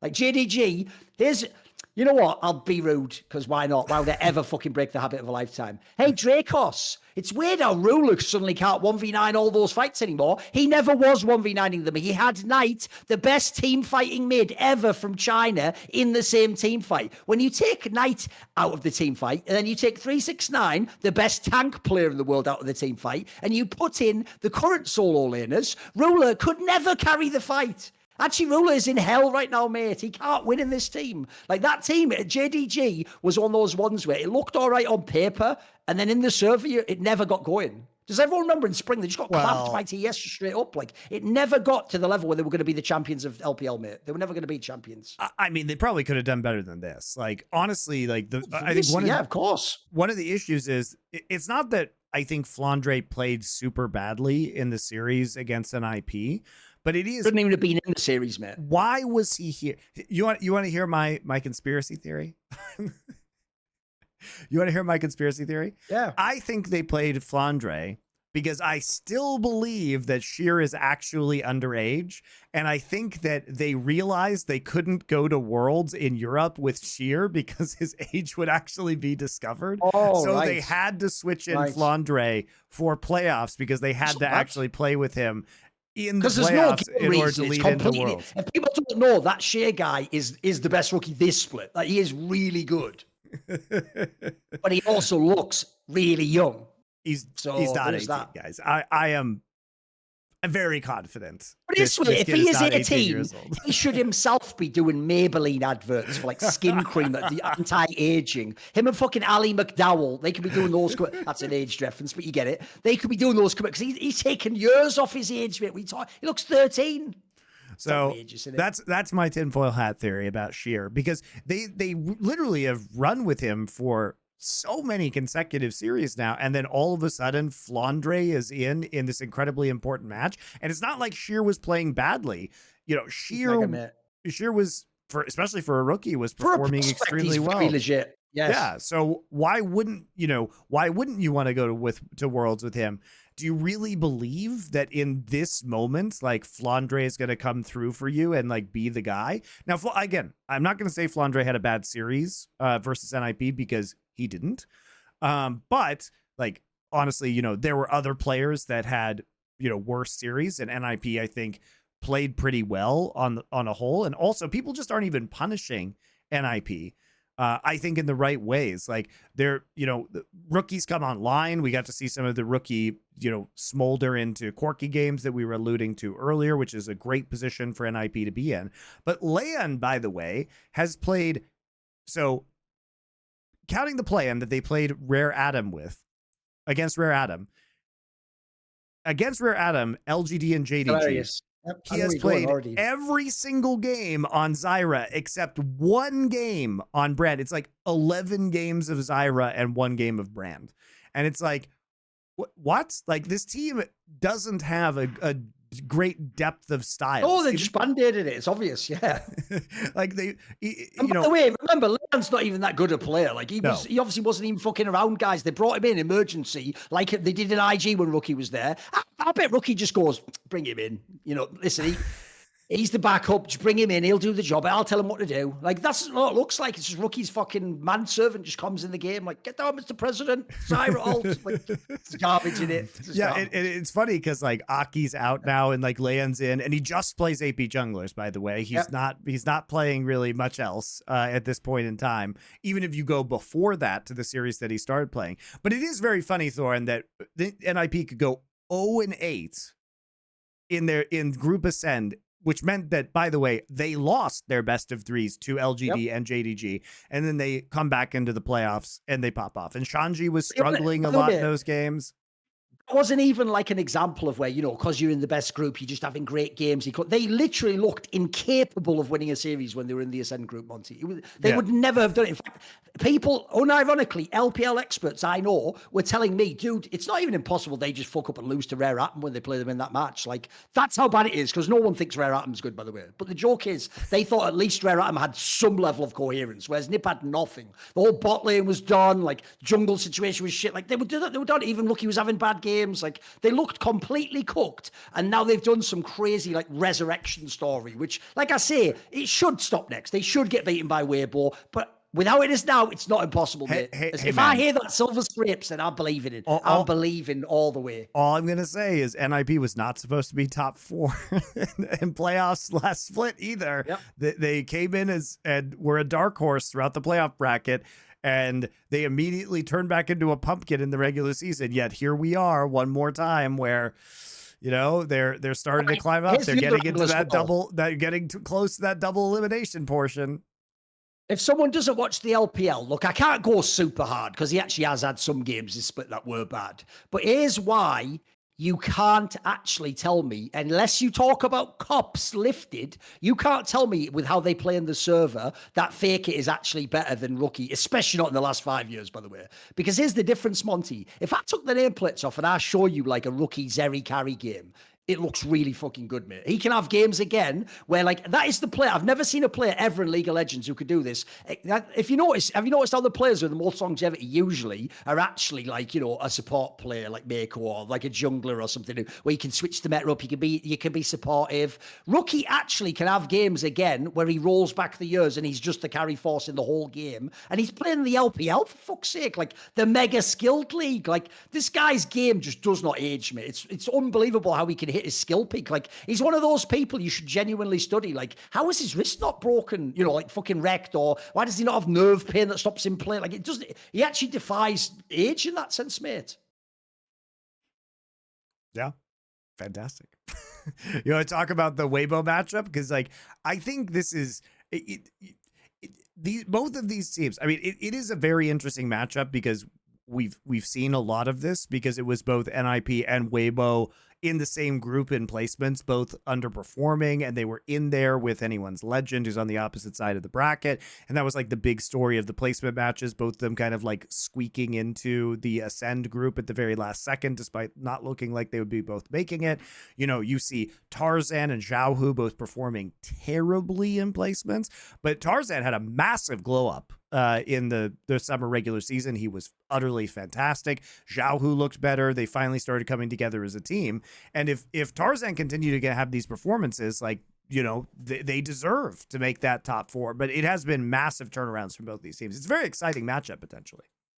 There's no player I can think of. I mean, Rookie's maybe the next one because he didn't qualify, but they don't know how he didn't. Because Tarzan failed at Worlds, he is one of the worst players ever for what the narrative of people who don't watch the LPL think about how this guy plays. Because nowadays, it's too many years removed from Griffin. No one remembers that, Monty. And even then, they'll probably be stupid and think, yeah, but he got relegated. Like when the team was just busted and they had fucking Wadid coming in as support player, etc., out of the casting booth of LCK English. But they won't know what this guy's level is like. Like, he's had so many good domestic splits. Not every time, but when he has them, he's really good. He's one of those people who only does like 8 or 9 out of 10 jungling or like 6 out of 10 jungling, you know. It depends what split which you catch him on. But when he's on his game, it's why it was obvious he should come back and band-aid a team like this. Like, he's a really good fucking player. I mean, it looked like a disaster there for a while, but now it seems to potentially be paying off, right? They only need to win the one match, and then they're into the double elimination. The other thing that's, you know, interesting that we have to track, obviously, is like the regional finals, the championship points that are coming up. Because I think NIP has already like basically locked themselves in for at least a spot in the regional playoffs. So yeah, they've already qualified for the regional final. So is Weibo. So it's JDG and AL. So basically what happens is JDG is almost guaranteed there, guys. What has to happen is AL has to beat top esports. That's the thing that has to happen in order for anyone's legend to get there. And even though AL looks good right now, I think that's going to be really quite difficult for them to also listen, if this actually happens, just watch my Twitter, I'll probably melt. I can't handle that day that's going to happen, Monty, where Gen.G doesn't qualify for Worlds, and then there's that interview comes out 2 weeks later where Noah goes like, I said to Viper and Ruler, see you at Worlds, but I guess it will just be me and Viper. Keep playing good games, Ruler, and you too might join us. Like, shut the fuck up. Shut the fuck up. This doesn't make sense. This is nonsense, mate. This is not how a game should be run. This isn't esports. What is this? You bomb. No, it actually did play well in that series, to be fair, but whatever. Still a bomb. Still a bomb. Still a bomb. It obviously, the whole circuit system that was designed by Riot is clearly nonsense when it comes to getting the actual, we've never had a true like world championship with the very best teams there because they deny us the opportunity to have that. But in any case, like LPL shaping up to be super interesting. Anyone's legend completely dumpstered. FPX looking extremely fragile. I mean, Care was just terrible in the Anyone's Legend series. Shanks, though, low-key MVP candidate, right, for LPL. He's had just an incredible split so far. Tabe's coaching, clearly working magic on this team. But FPX, man, it really hurts because, like, the Milky Way fall from grace has been precipitous. And I don't think it's just because of all of the drama that was on FPX earlier in this split. Like, they just haven't been able to recreate that magic. And I do think to a certain degree that magic was conditional on a specific meta, because if you understand, a lot of they the had teams, very limited champion pools, mate. A lot of the teams that were doing well in that meta were playing through bot lane. So, when BLG looked their most dominant, when T1 looks their most dominant, when FPX looked their most dominant, they were able to play with a lot of like bully lane supports, which Life was definitely abusing. And that was allowing him to get out on the map more and create pressure alongside his synergy with Milky Way was really good. Care was actually performing better. And, Milky Way did legitimately have an incredible first rookie split, but he has not looked like the same player since then. And part of that, I think, is the meta. Part of that is like games where Care actually is just completely fucking terrible, and it's really difficult to play the game when your mid laner is performing like that and basically solo losing the game. But I think maybe we just have to enjoy that iteration of FPX as a flash in the pan. The problem is FPX was never a good roster. Like, as you're saying, essentially every good game almost you're thinking of was just Life on fucking Rumble, and then Dr. Yam's job is just don't die too much, and then eventually towards the end of the split, Care had a few more champions. He looked like a good player, but mate, it was so tenuously held together with fucking sticking plaster band-aids, and then Milky Way had to be like the best rookie jungler ever. All of that combined almost got you some sort of a result in the playoffs, but didn't. So, brilliant. That's all we got out of that. And then now not only is Milky Way's level worse, but the rest of that team's gone, mate. That meta's gone. Those champions are gone. It's done. Like, this team is cooked. They're just completely irrelevant. Yeah, and Anyone's Legend is kind of like, a misfits roster. Like, it's a little weird the way that this has been assembled. Time, even though I despise him, just like the old Gen.G coach that we both know, even though he's another one of my villains of esports, you can't deny that Tabe has some sort of talismanic effect on every team he goes to. It's ridiculous. It's ridiculous. Somehow he is able to get the best out of his players. Yeah. However he does it, props to him. And teach them, because, I mean, who would have thought that the WE carries, Shanks and Hope, combined with Live Sandbox's Croco and Kyle, definitely not the players you would have picked from Live Sandbox if you had to pick two players from that Live Sandbox roster from a couple of years ago, would synergize with Olleh, who had a good start to his career on LNG and then kind of fell off. Why would it be this group of 5 players? Like, why would Shanks, a career mage player, suddenly be good at 80 champions? And like melee 80 champions like Yone, it is nuts, the magic he's worked with this roster. But they're very flexible in the way they approach things. Croco is still kind of crazy. Like, he still takes some risks, but they're much more calculated these days. Like, wait, here's the thing. I always said this morning, he's in the right league now. Yeah, it's His true. problem was he was in LCK, the control jungle league. He's in the right league for it now, mate. This is the league where they can randomly embrace do his shit. invades on like squishy AP junglers Yeah. and like roll the dice. I mean, look, Bro, you can even probably get away with just saying like, sorry, I can't really understand. You can't speak their language. You can just get away with it. Like, you don't even have to explain yourself. Just do it.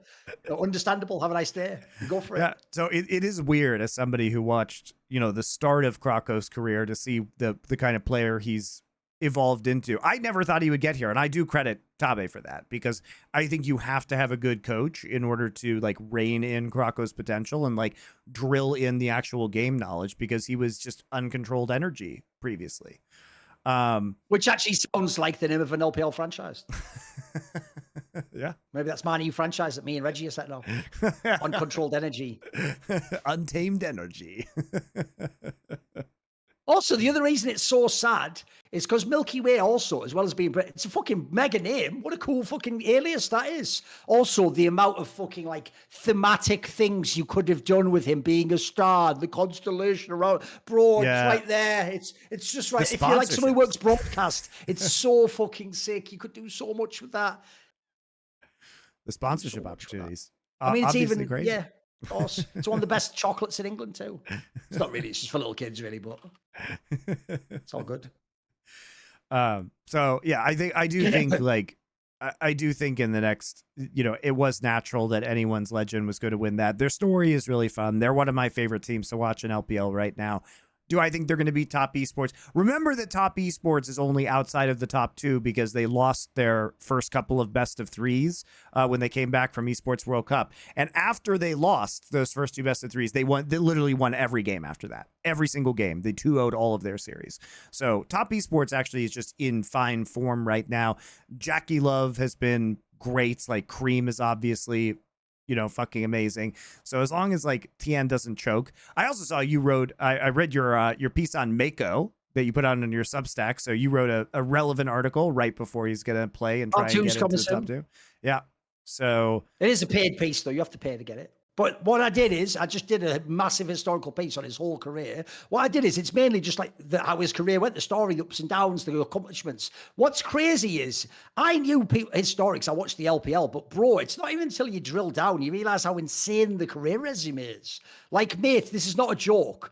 There were a total of 15 splits that he played because they only started All-Pro in Season 7, in which he could actually have been voted All-Pro, and he got on one of the 3 teams in 10 of those, and one split, they only had 1 team in itself. So he was All-Pro 10 out of 15 splits. Like, that's impossible, mate. He was voted Best Support Player of the Year in China, something like 5 times. No one else was even voted twice. This is for the year. He has the most crazy resume I've ever seen, mate. It's bonkers. So like several years ago, you and me and Dom did an episode about the greatest players at every position. Oh, and probably we said, him, yeah. We said Mata was like the greatest support player of all time because Mata had some very high highs. But Meiko's longevity has been crazy, and we're now here several years later. Do you think Meiko is now is the greatest support player ever? Put it this way, the reason I wrote the article is he just got voted All-Pro first team again in 2024, guys. He came in the league in 2015. Like, this is impossible. Like, he actually has one of the craziest. By the way, for the first, 2 or 3 years he's in the league, not making the finals of LPL is like a bad split for him, mate. Like, it's actually unbelievable. And remember, back then, here's the real problem he had, Monty, is that if you know someone who doesn't watch the LPL, you look at when he's at his peak and you go, oh, he's with Deft. Oh, he's with Viper. What you forget is, when they go, he just keeps going. By the way, then he just starts winning the LPL with Highboy. And then he starts to, it's fucking ridiculous the shit this guy does. So, no, I actually think he's mad underrated in that sense. And also, he is literally sometimes getting the best support of the split. So it's not like he doesn't have peaks. He's also a very strong player in that sense. So, no, I think, there should be, that sort of put it this way, unironically, if you want to talk resumes, and this is where every Faker fan's about to fuck it up completely, you'll use resumes, not Faker's play. You never tell me how he plays. So if Rookie can't be close to Faker because of the resume, then sorry, Meiko would be on the Mount Rushmore League of Legends for the resume. His resume is unmatchable, mate. No support player can fuck with him. Even Ming, Mata, go down the list. There's no one can fuck with his resume. So if you were to make a Mount Rushmore league off resume, I would do it off play as well, obviously. Resume, it should be like Faker, Deft, maybe rookie, you know, off resume, I guess. So I get Meiko, who would even the fourth one be? Might be UZI, but even he doesn't have that sick a resume. Maybe Join be a certain. Jovi's Chovy could obviously, yes. Yeah, that'd be the four then. There's your four. But I'll tell you what, no fan would put Meiko on there because he just doesn't have the same, outside of China, he doesn't have the same name, unfortunately. And also, another area, by the way, where Riot dropped the ball. Why has Riot not told you this story in the last 10 years? What were they waiting for? You know? I don't understand their focus. I mean, I do. I understand exactly how it happens because I've seen how it happens. What happens is players just get ignored because all of the narrative control is controlled by North American producers of Worlds who have no idea who is playing in other regions. And sometimes they know, you know, if you've won Worlds, who is good. I mean, Meiko's won Worlds, obviously. But if you're Faker, right, and there's that focus on you, then obviously they buy into that hype. But they are incapable of actually making these distinctions of who to focus on and who to produce content on. And because they don't have anybody who actually is competent in charge who knows these things, then it just never gets made and the stories never get told. And you know, also those people on Reddit who think they can chime in on history, you don't ever put this guy's name forward. Where are you? Where are you at? You're still on that thing of like, but remember Samsung, what? Shut up about something. It was actually 10 years ago now. You became the meme that you said I was with Froggen, but you're really doing that 10 years ago. Also, a lot of those people never watched those Samsung White games. They never did. The worst thing about all sports, Monty, is that the legendary players who were the GOATs always get overrated by the newbie who wasn't there when they were the GOAT. And they're sort of trying to tap into that by hyping them now, if you know what I mean, which is like, that angle's always whack. It happens, by the way, it happens in every single sport. Like right now in MMA, people still talk like nobody could ever beat John Jones. Bro, he's like 37 years old. Like, he doesn't even move like he used to. They talk like he's in his prime when he's like 25 or something. So in every sport, they do it, sadly. That's why, by the way, on that segment earlier, I actually went out of my way to stress that Rookie isn't the guy who's just sort of, I'm just going, oh, give me like a bit of fan service, Rookie. Give me the odd carry. No, he can actually have games as good as the best players in the world 10 years later. That's what makes him, like, I think the most unique carry. Him and Jeff are the most unique carries to ever play League, in my opinion. It's also that a lot of those Samsung White players never actually had very long careers, and none of them have played in a really long time. Like the Samsung Blue players had more longevity because Deft is still playing, for example, right? But I think Samsung White, they did more to like innovate the game than any other team ever in the way that it's played today. But their peak was incredibly short, and those players, once they broke up, like Dandy never really did anything ever again. Like Looper was actually a bum at the time. Pawn was injured and was never in very good form, I would say. I'm ready to get triggered. Is that the end of the names? Look, I think Mata obviously came back to Korea. Okay. Imp did some things. There you go. Okay, you didn't trigger me. It's all right. Because by the way, there will be an article on that coming soon. Do you know how many people are unaware of Imp's career? Bro, I think he was in a final like season 8 or something. You know, most people say he had the 1 year and then he was in LG. No. He was the original Gen.G ADC when they were rising up to the top. It's because he was it's because he was kind of a bum when he went to China at first, or like he was on the bad teams when he went to China at first. And also nobody was watching China back then. The middle, he was in the middle. The first year he went, he was in both finals. And he won the championship. It's just that they didn't do well at Worlds. Or LGD? Oh, he was on LGD. LGD, yeah. They were in both finals the first time he was there. Yeah. And they went to Worlds, just they bombed Worlds. What happened is in the middle, there was the period where that team, understandably, who's heard of LGD and like the shit now, like they were just irrelevant for many years. And then he walked around, but he actually had like a renaissance, like I'd say like 6-7 years ago. People just don't know about it. And now our problem, here's the thing, guys, I don't expect you to know. I've dedicated my literal entire adult life to being a historian about these things, even though you all tell me, you know nothing and have no value and they have nothing and everything you say is wrong. Even though I literally, like a fucking, like some sort of mage out of Warcraft, have been in the fucking scrolls trying to intuit all of history and the magic, right? But here's the problem. It's not that you guys don't know, but stop telling me the people's histories. That's what I can't handle, is that people will come to me and tell me that happened like that way. It's like the other way around to you. I am Google. Ask me what happened and I will tell you what. So that's to say, forthcoming, I will definitely do it. I already have it primed. I'm going to do an imp piece because I actually think that would be a bang. I think a lot of people would be interested in all, like his adventures in China, etc. I actually wonder where Imp is now. I guess he's probably just back in Korea chilling. I have no Well, idea. that thing, didn't he? If you remember, a few years around that time, he had that thing where he did a stream where he talked about how he was ashamed of himself and thought about killing himself or whatever. And was like an alcoholic. So it didn't really go well. I think a lot of people tapped out at that point. I believe, like, pretty sweet. The person who asked is obviously LS. He's the one who knew him as a friend and probably has a connection to him. But no one else knows aside from that, as far as I know. He just disappeared. Well, anyway, interesting conversation about Meiko, but LPL playoffs point is still bangers, still going on. Lots of good. And by the way, matches. that's why top esports is what you want to watch, because top esports, maybe they have the best bot lane. I'm looking forward to seeing how that works. I want to see them at Worlds, by the way. By the way, if you think how they played at EWC, they actually have to be again considered a contender for Worlds, mate. They could be one of the teams that can win it. Yep. Why not? And NIP Weibo's happening this week. Top esports Ale's happening this week. They go on to face BLG and LNG. Scouts back in form whenever that happens. So really fun stuff. I mean, we're coming up. The top 6 is just a huge banger. LPL is the best league in the world. Anyone who was in denial past years, you've got nothing left in the tank now, boys. It's the best league in the world. Yeah, it's the only playoffs where you can really enjoy every match. From this point onwards, you can enjoy them all, mate. It's just the depth of the skill. Like, it's amazing. Top 6 of LPL, like if you look at the top 6 of LCK, you are not as hyped as the top 6 of LPL of these playoffs. Like this is. That's what ruined it is that fucking, as usual, T1 ruins everything because of their fans. Because Faker beat 3 LPL teams in a row, it invalidated that they were ever good, Monty. That's what people did.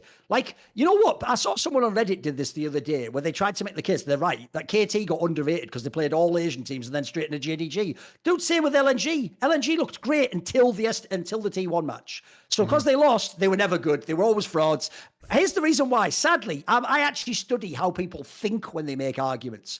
The reason why is it's a black pill for the audience that watches League of Legends. In my opinion, Monty, here's the black pill. Because you almost have to dedicate your life to watching the LPL. There's too many games, even among the top teams now, for you to watch. They're all best of 3s. The playoffs, I think Nymera said it's like 18 best of 5s is the playoffs, right? Because there are too many games. The reason why when they fail at Worlds, you dismiss them is because then you didn't need to watch them. You were then justified in not paying attention to those games. So it doesn't matter that if you watch the LPL, you know that like LNG had that fucking little run where they looked awesome with Scout and Tarzan. Obviously, like the aforementioned they made the LPL finals and they were the only team testing JDG. BLG broke the record in the fucking spring split. You know all these things, but to a fan, the second they lose, I didn't need to pay attention to that anyway. Good. Whew. I was only watching the final of LCK, so I know League of Legends. And now I'm going to go and do a Worlds broadcast. That was really, which is too bad because if you were an LCK fan, you would have loved watching LNG play because they were the most Korean team. I mean, basically, I loved watching LNG last year. Like that was my shit. that was my team. A way better way to watch League of Legends than watch one league is just get a team in each region you like and follow that team. Just do it. Yeah. It's the best way to watch the game, in my opinion. The problem is that those teams like change wildly every year, so you have to like rediscover that team that you like. I mean, LNG I also think, the same by the way, anymore. I'm just going to say this. I think League is the best esport to watch, even when you know the spoiler of who wins. Because, bro, just knowing how they win doesn't actually tell you anything about how the game went. Like, you can have I've seen games before where I know a team's winning. I'm like, this is impossible to bind. And they do a crazy turn at the Baron and they catch some. That's still mega exciting. It's actually, you know, that thing of like, well, the reason no one cares about LPL is because it's on at 1 in the morning. So watch the VOD for fuck's sake. Find out which ones are bangers. That's why Monty was doing that shit. Find out the good ones and then fucking watch that game. Yep. And yet, my even my VOD review viewership tanks Thorin whenever I do LPL. Even good LPL games. And then the same person that's convenient for those people. The same person whose eye test can't tell that the LPL team's 10 times better than fucking FlyQuest, then goes to you. Yeah, you don't know. You are washed and don't know the game. You are not on the level of double lift. You know what's mad, Monty? This will also blackpill you.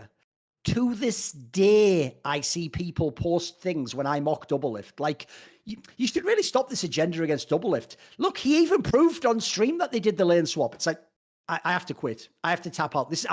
I must be in Guantanamo Bay, and they're doing some site of like, this is actually like all a simulation, and they're trying to invade my mind. That's the purpose of this entire thing. They're trying to break me down psychologically so they can get to some information in the back of my head about Saudi Arabia. That's all that's going on right now. This isn't reality. This is just a simulacrum, and there's no way that's real. Because people because of Doublelift, who, by the way, listen, Double, if you're lucky, I'm a free speech absolutist, because in the modern day, I should say you should be arrested for spreading disinformation on the internet that has harmed the industry of esports. You should be sued for defamation for what you've done. You have created the notion that there were lane swaps in games where no lane swap ever took place, including one you played in and showed on stream, but paused before the moment where the lane swap didn't happen. So that's all I'm going to say is I wouldn't do that. I'm not the sort of person who'd make a gulag.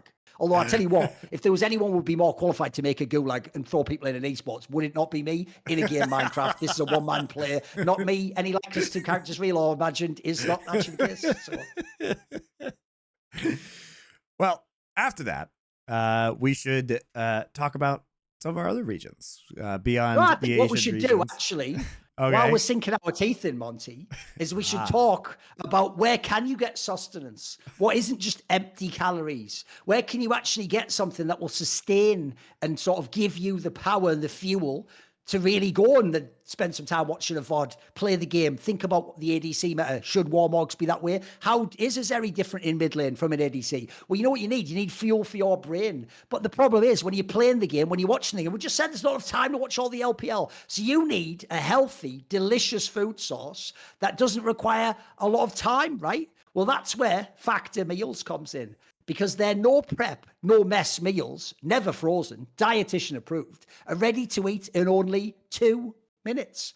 They have 35 different meals and more than 60 add-ons. Treat yourself to restaurant quality meals that feature premium ingredients like filet mignon, like Rookie, always a classic. You can never go wrong with filet mignon. Shrimp, I guess that would be like probably like beryl, because some people like it. Not really my thing, but you know what? Someone likes it out there. It keeps still a high price item. Blackened salmon. Don't even know that would be. I don't know. It'd just be like that'd probably just be scout. Yeah, it's a healthy option. You know, there's nothing wrong with it. It's probably good for you. It's not the best of all time. It's pretty good though. As a, a healthy option. Choose from 6 menu preferences to help manage calories, maximize protein intake, avoid meat, or simply eat well balanced.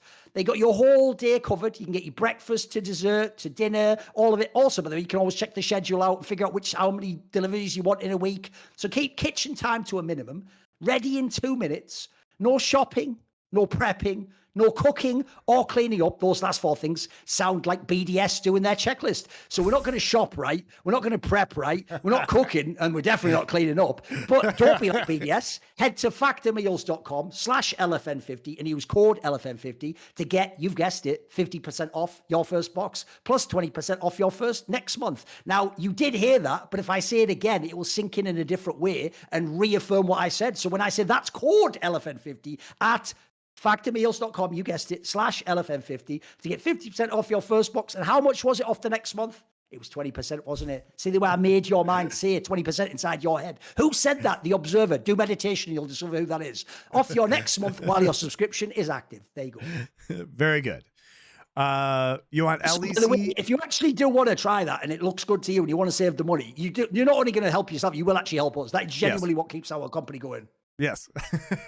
People eating Factor and doing Mando roll on and having fucking nice t-shirts on and having the VPN to keep Riot out your arse. These are all the things. Drinking the right drinks at certain times, different times of the year, maybe to puff the magic dragon, all that, all that sort of shit. Whatever. Depends who we got active at the moment. You know what I mean? And there's other stuff coming up too. We got more sponsors coming. Just wait. Right. Just wait. Always more in the pipeline. So thank you guys for your support. And hopefully you not only enjoy the shows and continue having us do this, but you also enjoy these products as well. Okay. So you want garbage LEC or you want to talk about LCS? Which poison shall it be? Can I interest you in one terrible G2 or one terrible BDS? We'll do LCS first. We'll do LCS first, because here's why. The LCS at this point in time, do you know the ultimate irony of all times? You remember when everyone tried to hurt the feelings of the EU fans by going, EU's a one-team region. The only reason to watch LCS is to see in what way will Team Liquid win. It's never in question. It's never in question ever if the other team's going to beat them, and actually, or if they did, it'd have to be a fluke. Like, no one can actually outthink or outmaneuver TL. It's actually embarrassing how far ahead they are. Like, it's absurd because remember, we pointed this out earlier, between Cloud9 and FlyQuest, and then maybe originally Dig, there's supposed to be rosters that should at least like give them a game, you know, like threaten them, have a week where they underperform. Like TL, it's almost like when Gen.G was on the unbeaten streak. You're just trying to see like, how do they win this week? That's all you're watching for. But look, luckily they alone are worth watching. That's the one team worth watching. Yeah, and I mean they're I think clearly the best Western team at this point in time. We'll see if it maintains that way, but they are a cut above, and they're maintaining this form in a region that is quite bad, and where no one can even come close. So it does feel like G2 when they've been on some of their highs, which is impressive, right? But Team Liquid, you know, they continue to roll. They did get through the I mean, I kind of hate the way this is positioned because obviously with all the format changes, and sure, it's best of threes. They did lose 3 games, right? They were 14-3, which is an excellent record. But if this was best of ones, it wouldn't be like undefeated, but they did undefeated, even though they only have a single. Like, the difference is that Gen.G might lose one time in a double round robin against 9 other teams. Team Liquid did this in 1 round robin against 7 other teams. So obviously nowhere near as impressive. They have a lower, percentage win rate, game percentage win rate, than Gen.G as well. Like, they're 82% right now. Gen.G still at 91%. They're 31-3, which is just completely ridiculous. Probably gonna up that, you would think, by the end of the week if they can 2-0 Hanwha and 2-0 Nongshim as well. So, I mean, look, did Team Liquid have a very impressive split? Yes. Are they clearly the overwhelming favorites to win the LCS title? Yes. Are they potentially capable of making a, decent run at Worlds? Yeah, I think they are. Like, they're like legitimately good when it comes to macro. And APA and Core JJ, or APA and Yun in the carry positions have really stepped up, and they really have developed as players. So I think all good things. And Impact is having one of his best splits ever. Bro, I'll link you to it here just so you can look really quickly. You know that discussion we were having earlier about stadiums, right? Look at how they used for the Riot studio, the fisheye lens, to make this not just look like it's like 100 seats. You know what I mean? Look at, I'll put it in the chat there. Just look at that picture, Monty. I'm looking at it. They've had to literally to make it look large. Like, that's absurd, mate. Like, I'm not even joking. Like, a high school gym has more than that.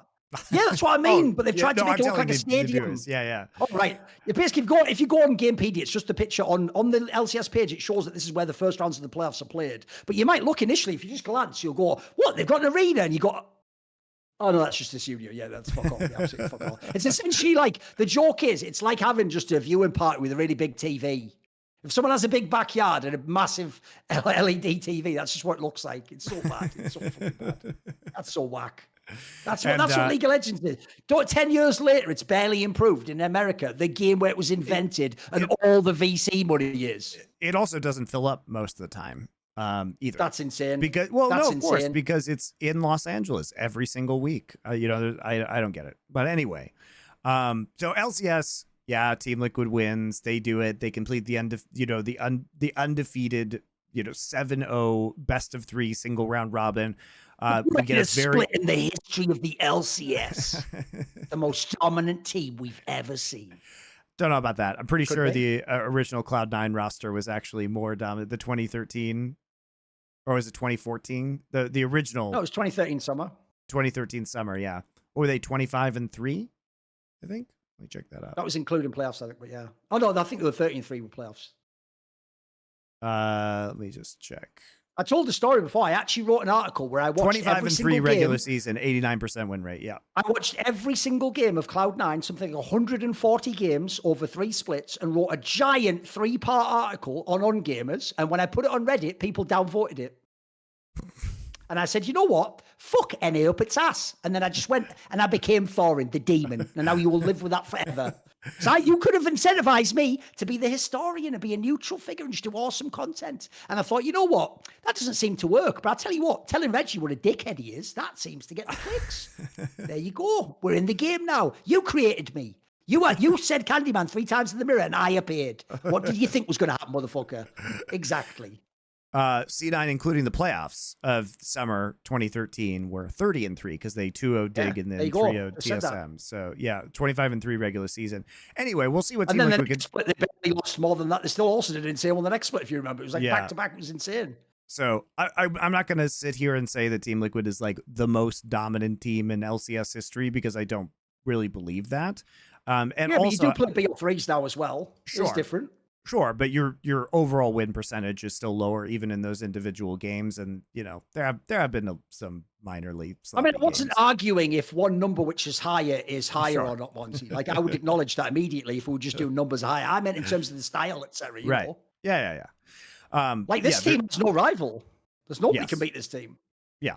It will be very surprising if they end up losing in the playoffs. And you might think, oh, well, Cloud9 just 2-0'd FlyQuest. Like, dude, FlyQuest continues to have so many fucking problems. Like, this team is just, I don't know if they're ever going to like, the thing about FlyQuest is either Bwipo or Masu and Busio is going to fucking send it in one game. And like, you can't predict which one it's going to be, but one of them always does. And then you have this problem. I mean, Inspired didn't have great games either in the match versus Cloud9, but this team just feels like they are going to really struggle because they're so inconsistent, and you can't have all players playing well at one point in time. It's actually apparently Does impossible. anyone know what Quad's level of English is? Does anyone know?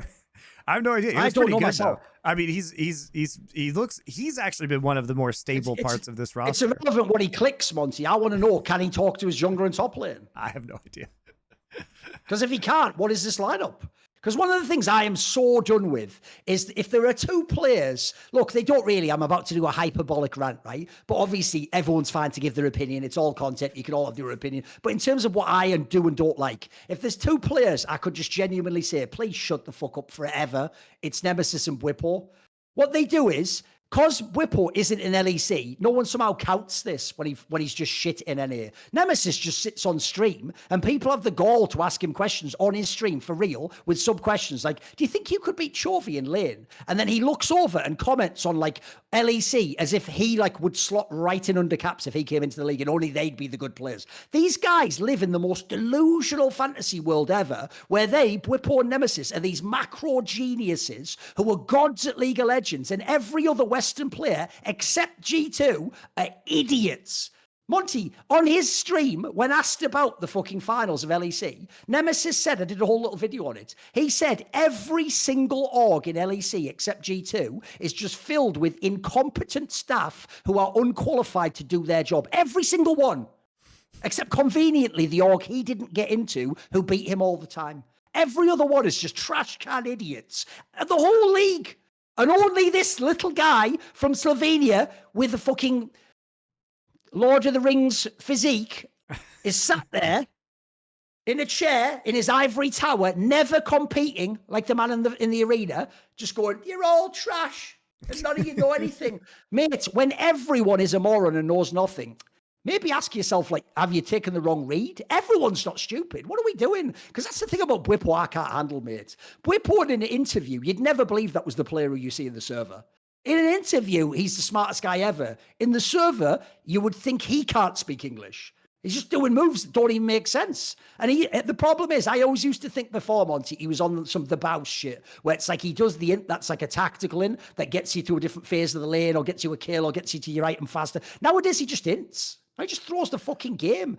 I mean, game two, where they're playing against C9, when he is like literally on fucking top Nautilus, trying to like duel Thanatos while Inspired is attempting to counter jungle, and therefore, you know, he ends up dying, and Inspired, like, it sabotages Inspired's invade. Like, the thing, people don't like also Inspired. The Bwipo hinting into a person called Thanatos. Like, I can't handle it. That's some alchemical fucking, like correspondence right there, mate. I can't take it. It's too much. It's too much for me. But people don't like Inspired, so they'll point out when he doesn't have the best games. But nobody ever points out the fact that Inspired is routinely griefed by his teammates. He is griefed by his bot laners. He is griefed by Bwipo. If anything, he's got the patience of a saint, mate. How does he not just explode every game? It's bonkers, isn't it? The amount of like triage situations he has to do where he has to like sacrifice his own pathing or his own goals in order to, or his own leads in order to fix the incredibly stupid damage that his teammates have done. Like, why? First off, why are we playing top Nautilus for real? Like, do we think that Nautilus is somehow going to outscale an Ornn? No, it just gives the Ornn a free lane, and apparently Ornn just has kill pressure into it in the 1v1. So what's the point? Like, we take Nautilus because we want to have a Nautilus into Zeri, so because we have a targeted CC, so we can control the Zeri. But even the entire concept of these team compositions that they're running, I mean, they're running like Neela, Rakan, Lucian, Lilia, Nautilus, which is like very low range, very squishy. Because remember, Nautilus is not actually super tanky until he starts to get a bunch of items. And then Cloud9's just outranging them with Brand Corki. And in spite of the fact that that game was relatively close, like they're so reliant on these wombo combos in FlyQuest in order to come in, and they completely sent it in the early game. So what is the purpose of these little tricks that they try and pull? It's very strange. And like FlyQuest, like I just don't think this team is ever going to be a functional team with these players on it. Like, if you want to go for the younger, I know Busi is not a rookie, but Masu is. I think Masu is legitimately good. I think they just need to figure out more about, timings, macro, like when to all in and when it can actually really hurt your team.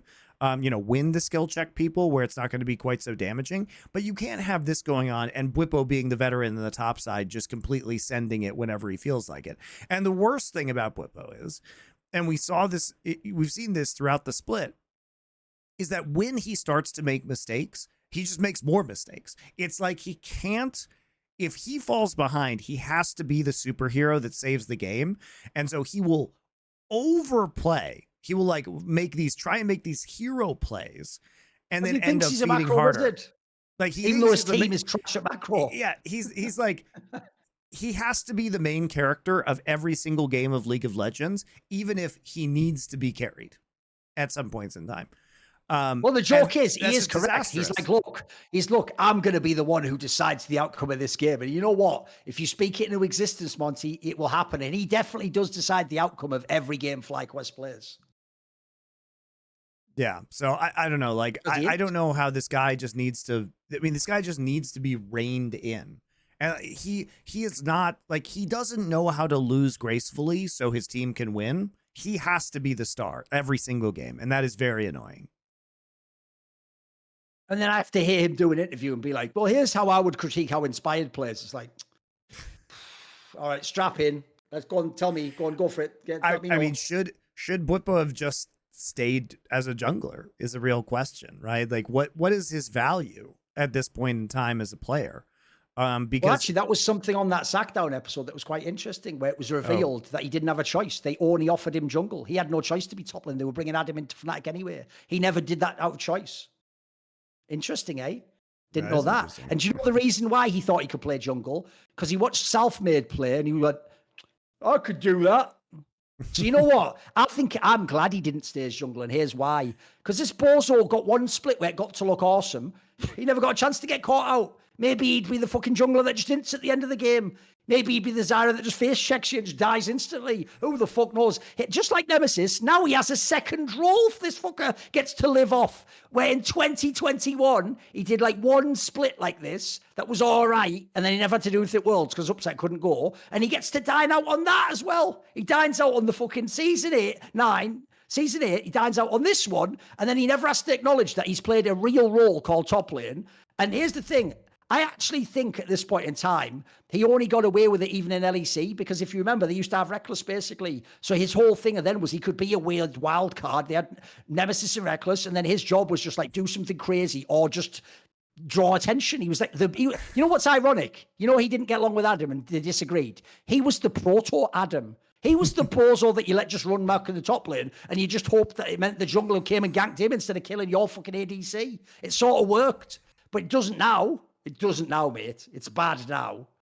And also, imagine how much money he must have been paid by Team Liquid. Bro, how could you ever talk shit after the failure of that super team? You had everything. Bro, you had core JJ.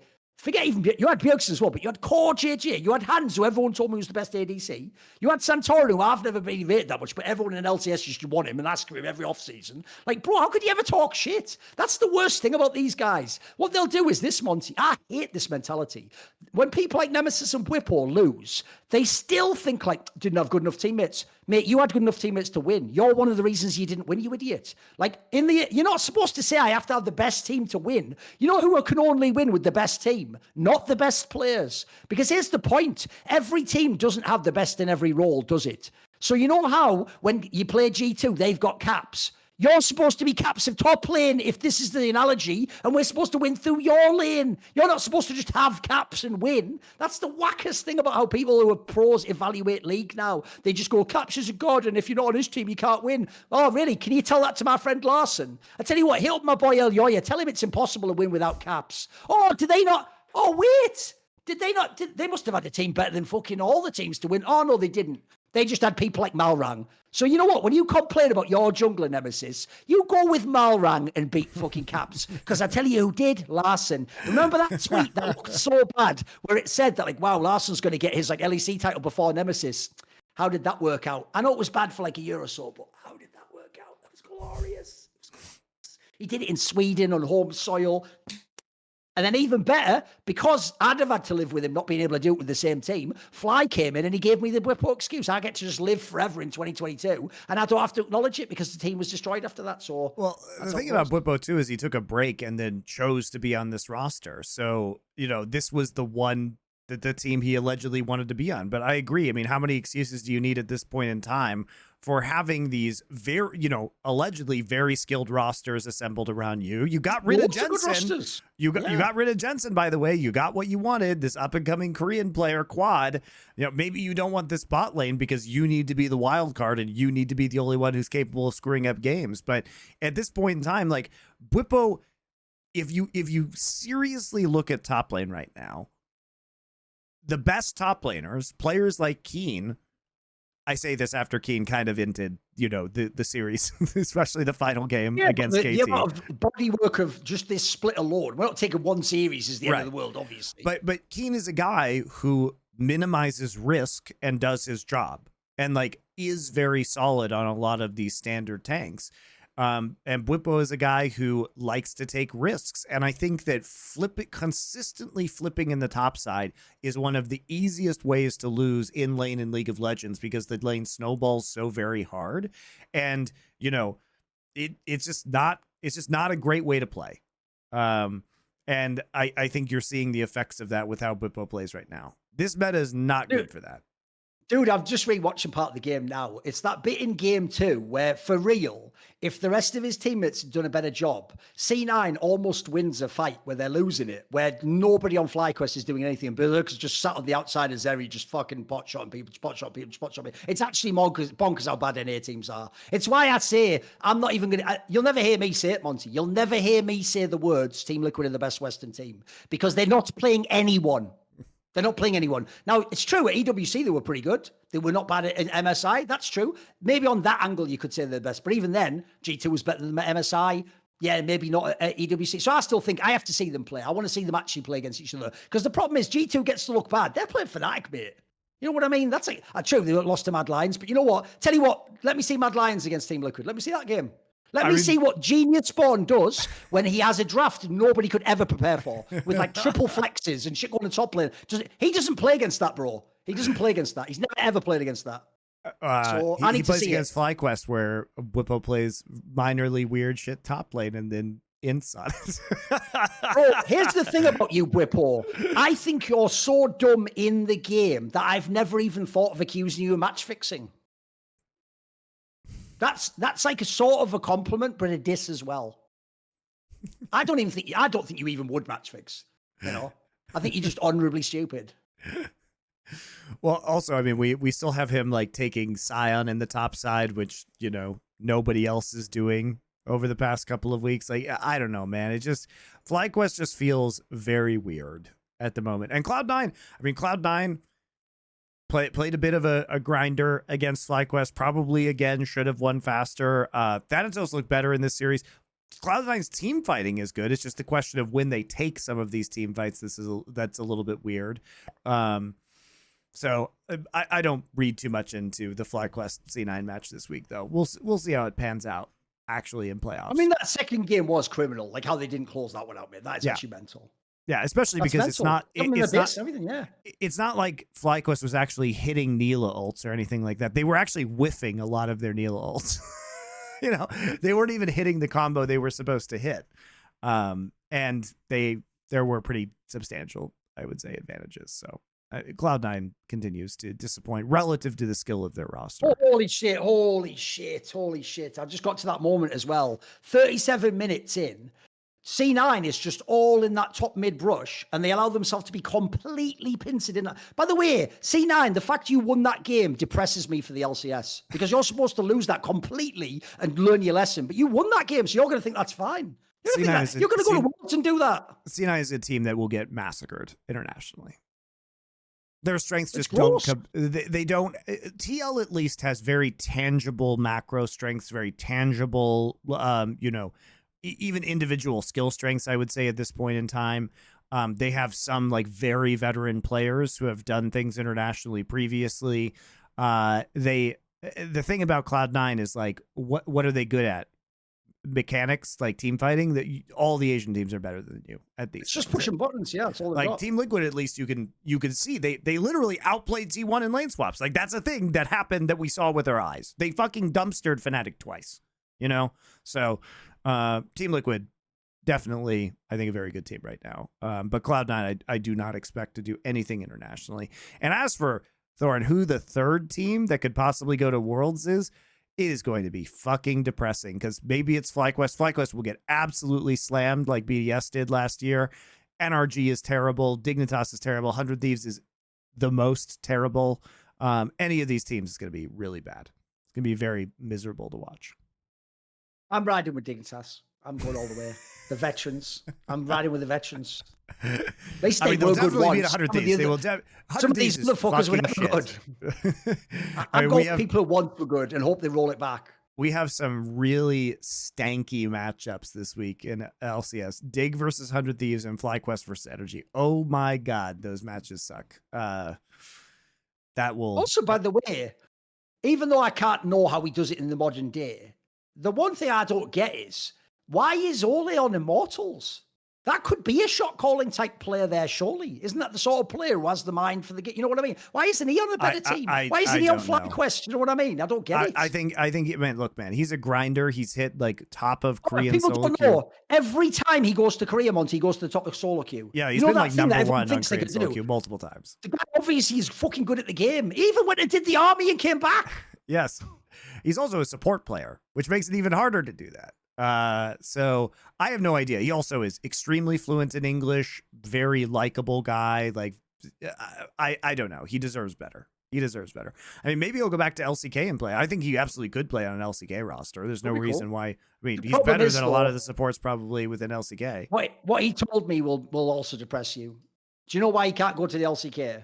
Why? Because you can only get in the LCK if you have a Korean agent, because that's who the teams talk to. Well, because of their new agency system? I don't know, but he just said to me, you have to have like a Korean agent, otherwise he said you don't exist to them. So it doesn't matter how you're on solo queue, what you're doing in another region, you have to get that agent. And listen, it wouldn't surprise me. You know how it is in Korea. It's not really an open system. They've just got like their own little, they've got their way of doing it, and you have to do it their way. If you want it, you have to jump through the hoops. Yeah. It's kind of how it is. It's a little bit of a monopoly, isn't it? Well, especially because the new agency system that they are going to mandate basically has tests that I assume, Thorin, will not be translated out of Korean. So in order to become an agent, you have to take a test in Korean, which will limit it, of course, to Korean or Korean-speaking agents. And also, the other thing that fucks people like Olleh is you get that green card, don't you? The devil in your ear. You can stay in America, though, in LA. The sun, the sights, the girls, the money, the LA, stay there. Yeah, you sacrifice your career doing that shite. How about Olleh to Dplus? There's my move. That would be a banger move. Any team that needs a bit of a brain, half decent support who's not going in, there you go, bring him in. Yeah, I don't even think he necessarily has to be on like a bad team, unquote. Right. I mean, I'm such a hater. I'd put him on Katie Rolster. Beryl can just fuck off. He can be like a drafting coach or something who comes up with a weird idea. I wouldn't punish him with Piosik. We'll take it from there. We'll take it from there, Beryl. I wouldn't punish him with Piosik like that. But yeah, look, the LCS is really going to be struggling. I mean, even if you go down the depth chart here of these teams, I think I think Sven's been okay on Dignitas this season, and maybe just like via pure veteran power, they will be able to overcome like 100 Thieves. They just By the way, did you see in my interview? There was an amazing answer Olleh gave about when he played in Dignitas with Froggen. Did you hear this answer? No. So basically, first of all, it turned out that Froggen was so gangster, he actually did get a contract where there's a clause that said he could never be benched. Right, but then in the game, Olleh tried to like have one of those arguments with Froggen about like, hey, like don't just get CS, come and roam to our lane and get like ADC ahead, right? And basically, Froggen just said like he did something like I forget which team it was, but he showed Froggen like an example of like another team, I don't know, an LPL team or something. Let's just say it was like Viper or Ruler. He showed an example of a game where when they got the early pressure and the kill, the mid laner kept roaming. Maybe it was Doinbios, I don't know. They kept roaming to the bot lane and helped out this sick ADC, and they won the game through it. And so Olleh was trying to explain, look, when we're ahead, we're having a lot of lane leads, if you come down and help us, that'll do it. And Froggen basically said something along the lines of sort of like, yeah, but we don't have that player, and in this team, I'm that player. Which is like, I love it. I fucking love it.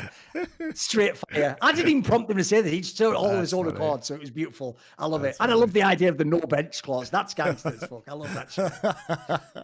Just like, even if you shit, it's like, listen, coach, check my contract. Can't be benched. I'm playing again, and I'm locking in whatever I want. I fucking love it. You gotta love that too. That's the actual coach's nightmare, where it's like you can't bench the players, so you have no authority whatsoever. Yeah. Very good, great system. No, at that point in time, Monty, when you can't bench them, it's even worse. Now they're like some like nightmare fucking like spoiled kid who's sort of like, hey coach, if you fuck around with me, who knows what might happen in draft? All I'm going to say is you might not want to see my bad side, Like, they can just lock whatever they want in, bro. They can lock in the Zillion or whatever, like, can't do anything.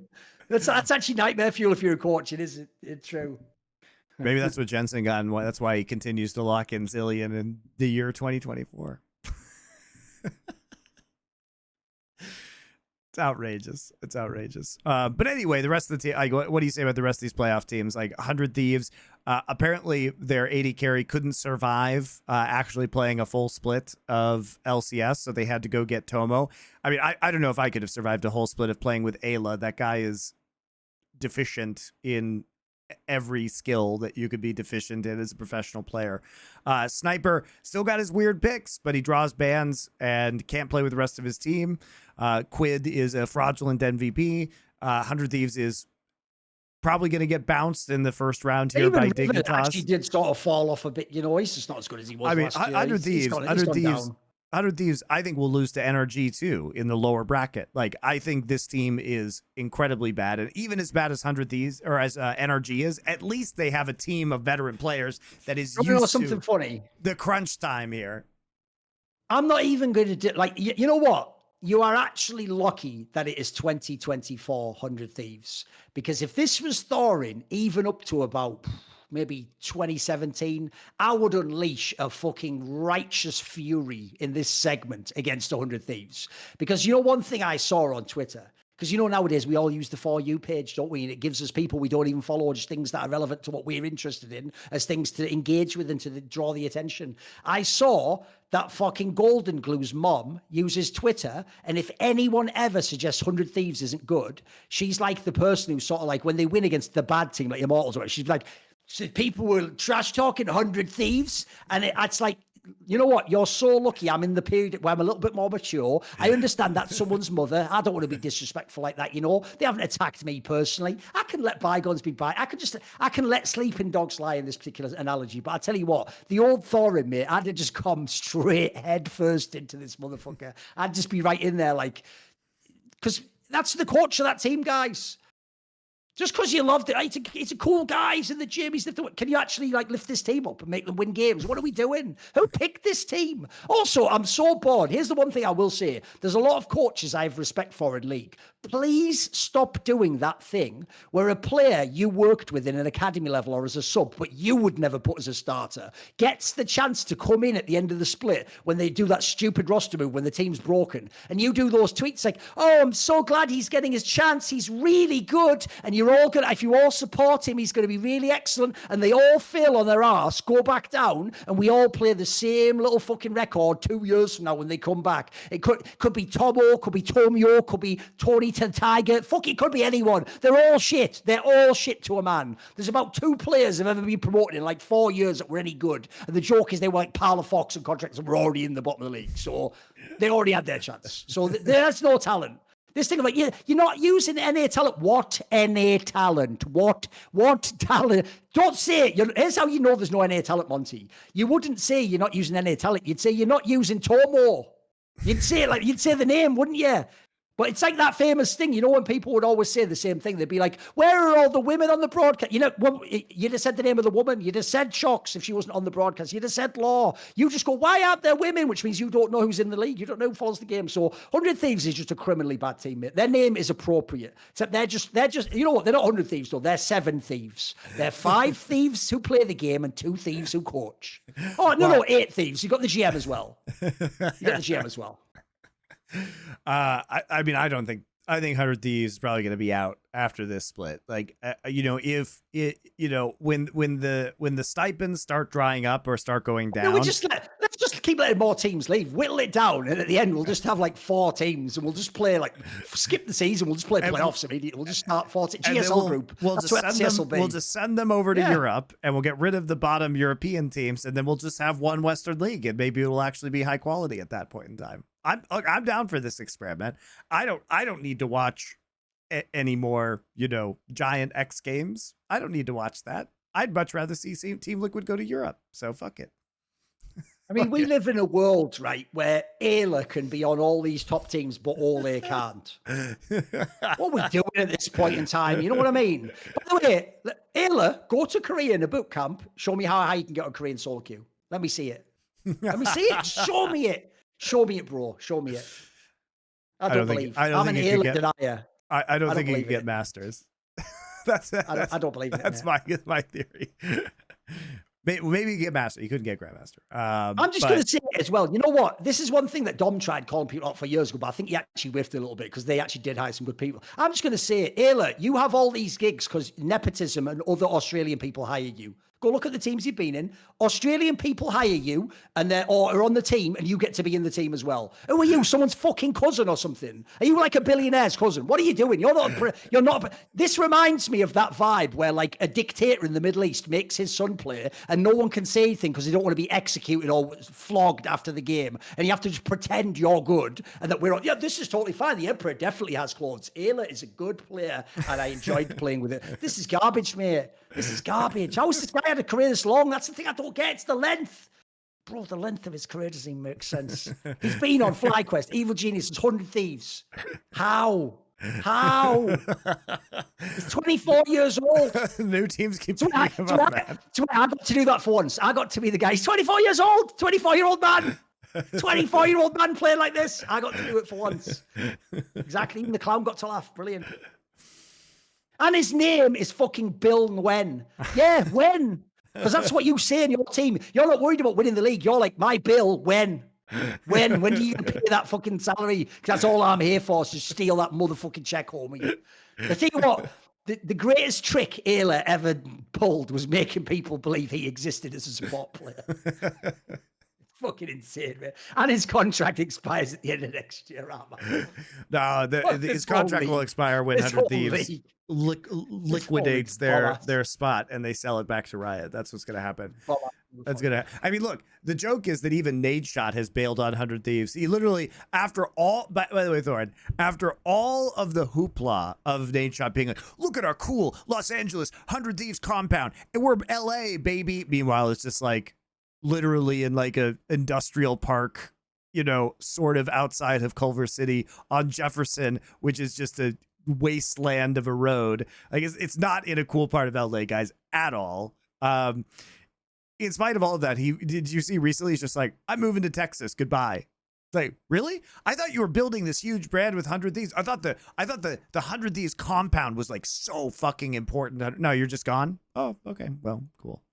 Definitely going well over there. Definitely going well. One of those dickheads who's like, oh, now California's all ruined because of the things I voted for and the policies I supported. I'm going to go to Texas and turn that blue so that can become shit there. After that, maybe I'll move to like Atlanta or something. Like, oh, fucking, you never learn. You never learn, motherfuckers. You never stick around. Also, I'm just going to say this right now. If you go back 4 or 5 years, 100 Thieves was a really well-represented team in a bunch of games. Does anyone know a major esport where 100 Thieves is relevant? Like, I don't follow COD, so I guess that might be the only one. I don't know. I don't even know if they're still in COD. They don't have a CS team. League of Legends is dog shit. What's left? Do they still have LA Thieves? I guess they still have LA Thieves in CDL. I'm assuming they have a Valorant team. They do have a Valorant team. The Valorant team isn't good, mate. The Valorant team was only good in the first year of they have a bad League of Legends team. They have a COD team, and they have Valorant. They sold their energy drink business. I don't know if they still own High Ground, that keyboard company, but they sold. I think they sold off their developer, because remember they were going to be making a cool new video game that vanished. They lost the CEO of the company, who was the one who was actually running things. The investment level of this team, and I assume they're just going to cut their losses with League of Legends, but I mean, it doesn't seem like even Nadeshot wants to be in the facility they built anymore, which is just wild. Like, you would think that if he was going to make people be in LA to work, that he would be the CEO who sticks around and uses the super cool facility that he was totally enamored with. Apparently not. It's absolutely wild. So I don't know. 100 Thieves seems like it's a total train wreck at this point in time. They're selling all their assets. I would be shocked. My one disappointment, Thorin, is that I have to watch them play at least 2 playoff series, because I would love if I had just already seen my last 100 Thieves game of all time. Like, fuck this org. Oh, no, that's what's hilarious. They implemented double elim, all best of 5s, right at the era when the league completely shriveled up and has nothing left in terms of substance. If you'd have had this format in like 2016, it would be amazing, mate. We'd have had the best games ever. Now it's just like you say, it's just a chore. There's just going to be 4 or 5 BO5s. You're probably going to skip or just suffer through.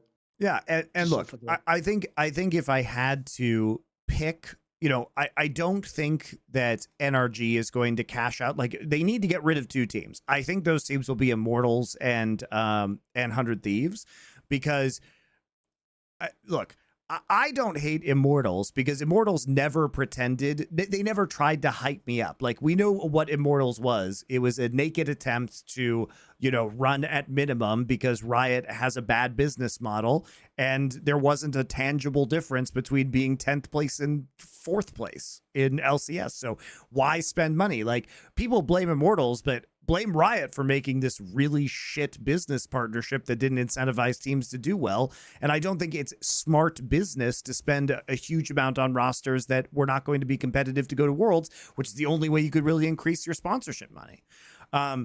You could say the same thing kind of about Dignitas in a way. But NRG, they're new to this league, as they didn't buy, they absorbed, CLG by giving them equity within NRG, by giving Madison Square Garden equity. I don't think there was cash that exchanged hands there. So but they're recent enough. They're not going away. Shopify just bought into the league. So why would they leave? They would literally lose a fuck ton of money. So they're still going to be diluted enough to want to keep this spot. NRG didn't lose money. And in fact, I would wager that NRG has probably been profitable, because by cutting all of those coaches and having this group of players, I think probably with the stipend, they were running at a profit this year. So why do they care, really? And so it leaves Dignitas, which I don't think after investing like they did this year is likely to remove themselves from the league. And then there's 100 Thieves. So, I mean, my guess, and FlyQuest and Cloud9 and Team Liquid are not going to do that after the investments that they've made. So I think that it's probably going to be Immortals and 100 Thieves that are out. LCS fundamentally doesn't make sense as a league, and it's for a reason you're all going to really hate when I say it. It's always been the reason, because you restrict how many imports you can have. The only chance you ever had was allow any imports and make it not about being from North America, just having a good team. That's the best chance you had, because then the point is you could even round your roster up with an up-and-coming Korean player, an up-and-coming European player, an up-and-coming Chinese player, and you could still have 5 good players. Think about the MLS, the soccer league. You only watch it to watch the great European player that goes there. You don't watch for the American player that's from your fucking region. That's not a thing anymore. That's some 1930s thinking in fucking baseball. Like that era is gone. Put it this way, we're whining now about Ayla and all this. Yeah, get him. You won't have Ayla if I can go and get some shit hot Korean support out of solo queue who's in a challenger team in LCK right now. You won't have Ayla if I can go and get some fucking guy out of an ERL who's really good. But if I have to make him my main import star, then I won't do it. But if I can do it otherwise, maybe that's the min-max I do. You can actually make the list. Which do you want? Because you can only have 2. There's no third option, which is keep NA players and be really good in a great league. You're so... That's why you have to shit talk LEC. Because here's the problem. This is the part I can't handle about the shit talking. You're shit talking the top of LEC. I think if you took the mid-table LEC teams, they would run riot over LCS. Take SK Gaming and fucking Giant X, and who else are we doing? Like maybe one more. I think they would actually beat most LCS teams straight up. Outside of the top 3, yes. Yeah. They might even beat FlyQuest, mate. Let's see. They probably would beat FlyQuest. I think SK or this iteration of SK or Carmine Corp would have a legit shot, maybe even at number 2. Corp bot lane would fucking murk the FlyQuest bot lane. There you go. I'll watch them both play. Shall we talk about LEC a little bit? A little bit. A little bit. Okay. Before we do that, guys, we have one last sponsor today. Mando is back once again. If you're not familiar with Mando, they make a variety of products to make you feel clean and perhaps control your odor a little bit. They make soaps, body washes. They make stick deodorants. They make kind of like lotion rub-in deodorants. They have deodorant wipes. Basically, everything to keep you odor-free and smelling clean and fresh. So thank you to Mando very much. I've been enjoying using their products. They have a variety of more masculine scents if you want, like bourbon leather or clover woods. They have many different products in the line, depending on what your individual preferences are. And even in the very hot and very humid Korean monsoon season summer, it has kept me odor free, which is impressive because it is horrible being here right now. And I'm kind of a sweaty guy. So it's been great. My wife has enjoyed the scents as well. So it hasn't just been me. It's been the people who have to smell me. The most underrated one is actually the wipes, because then you can just be at your PC while you're there, wipe under your arms. Yep. Yeah. Instantaneous.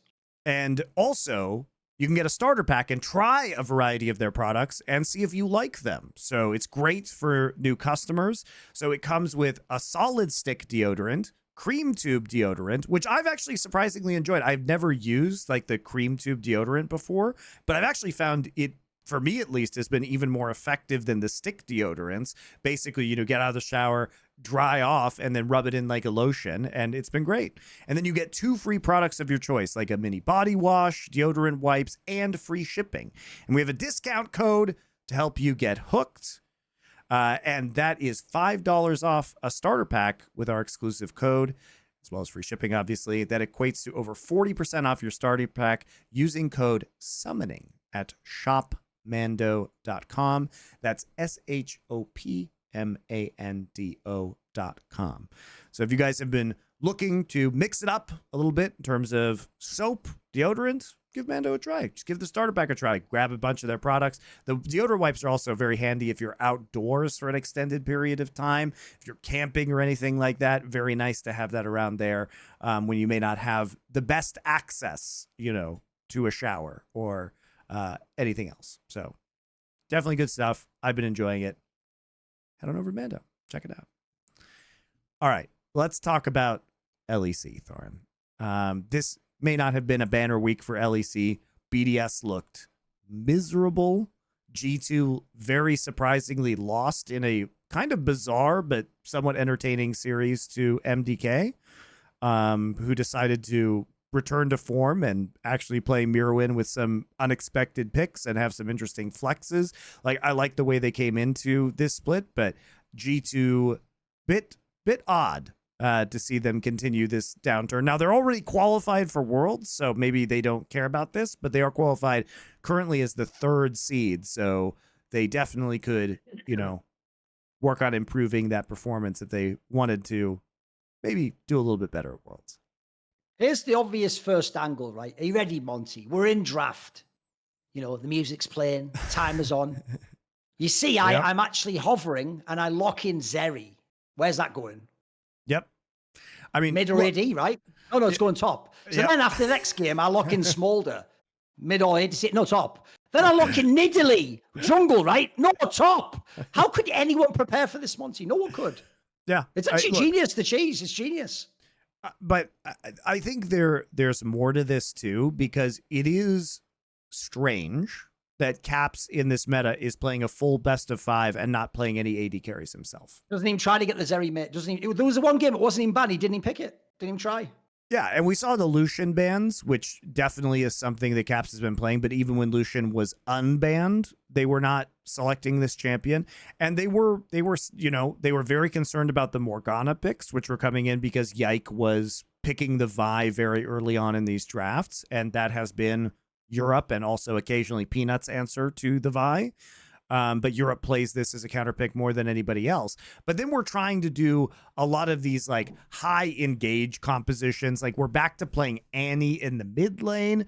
And there are, counter picks that come through. Like, okay, like G2 Esports won this game, but Friskowy comes out with the Galio in the mid lane as trying to counter this, and they flex Mirrorwin onto this area in the top side. And Mirrorwin is very mechanically skilled. And like, I was impressed with his play individually over the series. He did get caught out, so maybe, his macro or game sense was a little bit off. But it was an exciting series to watch Mirrorwin, especially on ADCs, because you do not anticipate that he is going to be quite as good on some of these champions. But I do agree, like, the flexing that they had, not only of that, but also Ezreal, being able to play that in the mid lane. He played Lulu top lane. Yeah, that was terrible, but yes. It's still mental, though. It just shows how mad their fucking vision for the game is. By the way, though, this is actually an angle. I talked about this on Best on League show. It'll be coming up tomorrow or today or whatever. But like, one of the angles I do love, though, is if you are as bad as Mad Lions was, why not just say fuck the meta and do whatever you want? Why stick to the meta at that point? I don't even think it's saying fuck the meta is the thing, because it's not like we aren't seeing ranged top laners. Like, a lot of teams play Jace, for example. I mean, look at recent tournaments, international tournaments. Zeus has been playing Zeri top. That's a thing that's happened in recent memory. Zeus is playing Vayne top, right? These are champions that have the ADCs have been teased in the top lane previously. And as long as you have the right iteration, the right composition to deal with it. I mean, I think low-key, like, credit to MDK's coaching staff, because they did a lot of really interesting things. I think the Vex pick was very good into, I mean, we a couple of years ago, we saw a lot of Vex versus Ahri, but now that Ahri's coming back, the anti-dash mechanics on Vex were very effective in that series, especially when you're playing into like Vi, Ahri, and Kai'Sa and Rakan, right? Like, it happens to be a very good pick when it comes to disengaging and when it comes to kiting. So, I mean, MDK, they played a game and a style, and they had all these flexes available to them. And at a certain point, why are we banning? Why are we not banning Zeri? Why are we not banning Ezreal? Because these are the champions that they're flexing every which way, and G2, I think, was just very confident that they could beat them. But instead, what ends up happening is Mirrorwin gets a lot of counter picks. Broken Blade has not been performing very well recently. Broken Blade losing lane very consistently over the course of the series. Yike's engages were just frankly terrible at times. Just individually, Yike as a player really suffered in this series. And then on top of that, you wrap it all up with the bow, which is their teamwork is off. game 4, for instance, when Caps is playing Orianna. Okay, you see the Nocturne combo with Orianna, and you say, oh, wow, they've got Orianna, Nocturne, Kai'Sa. The purpose of this composition is to attack the backline, but you need the Orianna ball to be on either Kai'Sa or Nocturne when they're ulting. We get them into the backline, we do a bunch of damage. Caps they were fighting without Caps a lot of the time. It took forever for that combo to get online. They were doing engages where there was no Orianna ball. Caps was not even capable of ulting, and they lose the skirmishes, and it's not surprising. So I really think like G2 just feels very discombobulated, and Caps did have a not great series by Caps standards where he made a lot of mistakes, but it wasn't just him. Like Yike and Broken Blade were also super off in this series. And it was the coordination and their win conditions that were weird. And their really like base reluctance to play a lot of the champions that we would think would be very strong in this meta.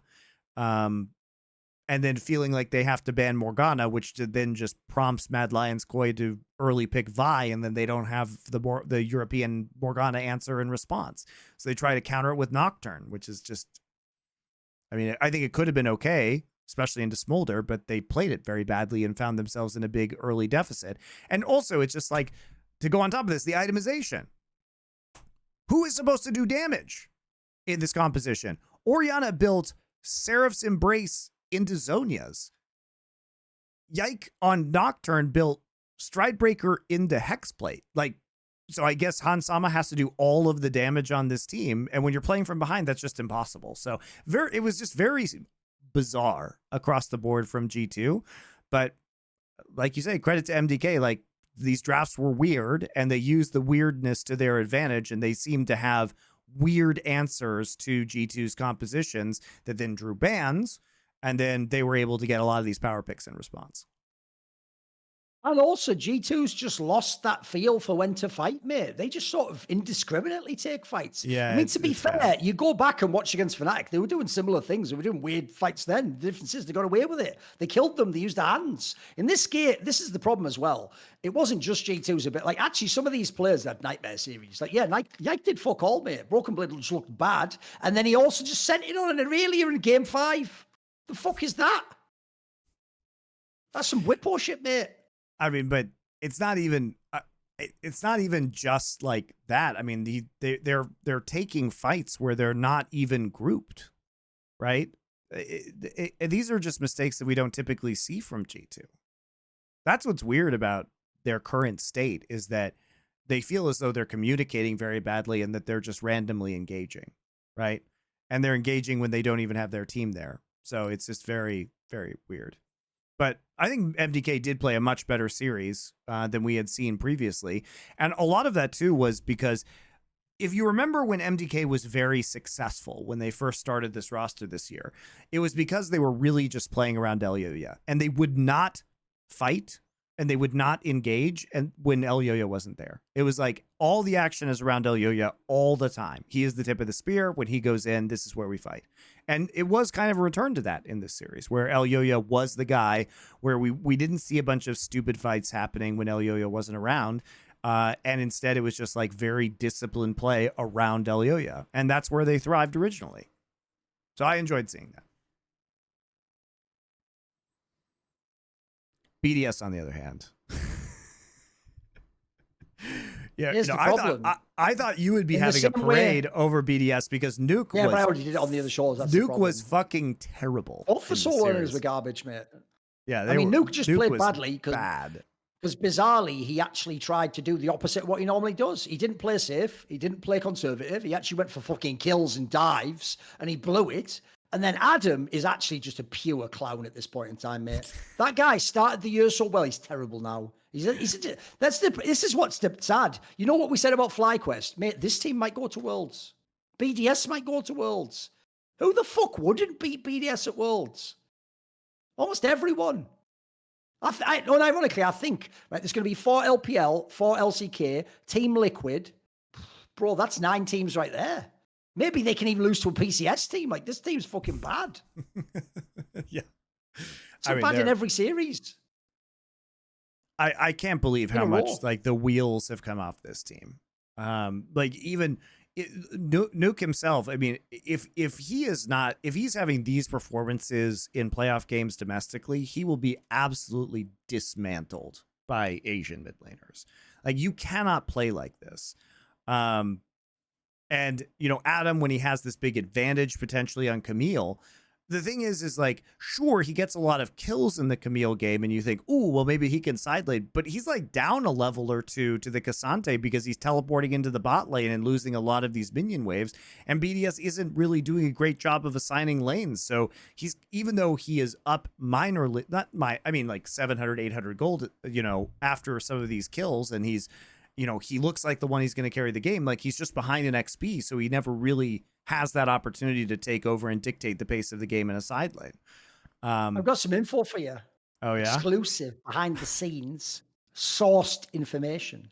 Okay. So here's the problem. Because of how this team played at the beginning of the year when they were really good, because in the mid game, you saw Labrov get all those picks and all those fucking catches. You probably thought Labrov support, probably the shot caller, right? When I inquired who the shot caller of BDS is before they went to shit like this, I was told Nuke. So he's shit in lane and he's doing out in the game. Brilliant. Well done. That's the info. I'm putting it out there. If they were winning, I'd look bad, wouldn't I? But there we go. This guy's just a bomb, mate. I just don't... Something was until the playoffs. He was having a good split, by the way. He was actually one of their better players, Nuke. Adam's just gone completely, mate. His head's gone. He's just back to being an idiot and solo queue, pushing wherever he wants, dying wherever he wants. Like, he can't play half his own champions even. It's fucking mental, mate. He's really lost the plot.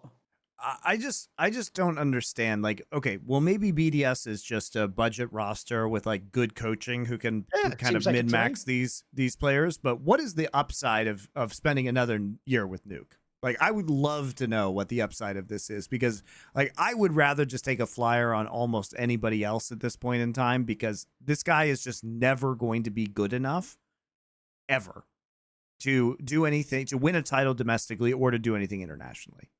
He's just such a known quantity at this point. I've been saying the whole time. My problem is this, and it's obviously the last thing this org wants to hear if you think about who they are and who culturally they are.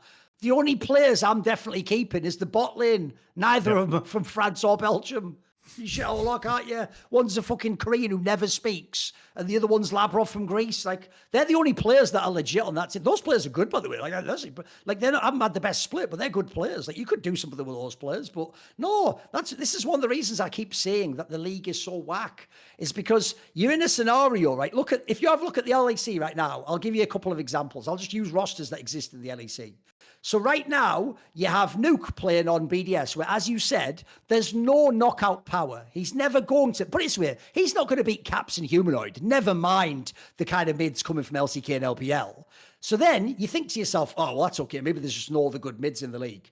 Right, you've got Larson on Rogue, you've got Niski on SK. Yes, they have their ints, etc. They're still good players. You've got fucking Jackie's on Giant X, who absolutely has knockout actually looking games. like a legit talent for sure. All the Vladdy guy probably can't leave, but even he had some prospective skills. Then let's go and we'll do like jungle, shall we? So you got Shio, right? What? Then nobody can play jungle in the league. Of course they can.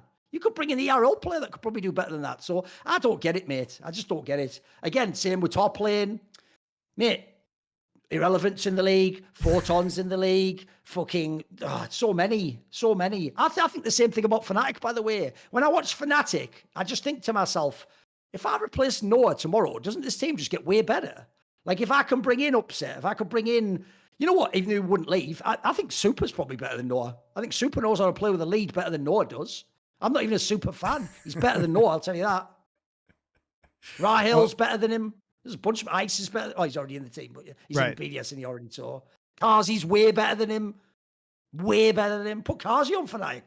Well, what's going to be interesting is BDS is their entire team. All of their contracts are expiring at the end of this year. So who knows what this team is going to look like. Like I'm actually surprised that Ice only had a 1-year contract with them, but yeah, but it's probably because no one knew coming in if he's any good, and he probably just was brought in initially. They didn't know if they were going to go back to Crownie, maybe. Who knows? I feel like it was an insurance pick, you know. But yeah, I mean, I have no idea what this team I would BDS sign him if I'm some of these other teams, so he looks really good, mate. Yeah. I have no idea what this roster is going to look like after this year, though, because, like, sure, I mean, they may make Worlds. They're By the way, put ice on Fnatic. He the kind of scenarios Noah's in, he would carry those fights, mate. Yep. He's the kind of old school ADC. He's not the guy you're going to leave to go fucking Jackie Love style, but he's really good at it, mate. If you put him in those team fights and you put him at the back and let him fucking hit people, he will do it. This guy does it. Yep. I mean, I'm curious, like, what exactly, you know, this basically, like, so the LEC summer finals winner. So the way this is going to work for the rest of the season finals. So G2 is guaranteed to qualify for Worlds, right? So if G2 actually gets it together, which, I mean, they should be Giant X and they should be a team that qualifies. I mean, you would think they would make the lower bracket run into the finals eventually. So if they finish in the top 2, then basically it's the top 2 teams from the season finals plus the summer champion, and the top 2 finishers from the season finals are the top 2 seeds, and then the G2 would be the 3rd seed, unless obviously they make it to the top 2, and then that 3rd seed would be transferred potentially to, like, I think it's the 3rd place team of the season finals. So this is, I mean, which would be MDK at this point in time, right? Yeah, because MDK is guaranteed top 3, I guess. Yeah, there you go. So I guess you gotta hope G2 loses. Right, by the way, I have a question. Are we doing viewer questions this time? We can, or we cannot. I have a show in less than 1 hour, by the way, so I have to eat food at some point in time. All right, we will take a quick break, guys, and we'll do a small number of viewer questions, and then we'll be done. Been a long show, so we'll see you in a couple. Right, it's time for viewer questions. If you want to help us out and also get the perk of asking viewer questions, subscribe to our Discord, the Last Free Nation Discord. We will now ask questions from the channel on there. Not too many, because we got to get this over with pretty quick today. Been a longer show. First one, Monty's favorite player, Pyosik, once again dumpsters the top tier jungler in Canyon. Canyon kind of dumpstered himself in that series. Deft has also echoed this in an interview last year, that Pyosik in his peak form can match any jungler. And Pyosik's had some outstanding games. Even when he was on Team Liquid, he nearly beat T1 at Worlds, right? In that one game. It was very impressive. With the most volatile jungler ever, how fitting would it be for the team with the greatest roller coaster season to win Worlds when Monty believes in them the least? Dude, if Peril and Pyosik win Worlds again, I don't even know what the fuck I'm going to do. I mean, I hate this KT team. I absolutely hate them. I will be in shambles, guys. I cannot deal with that.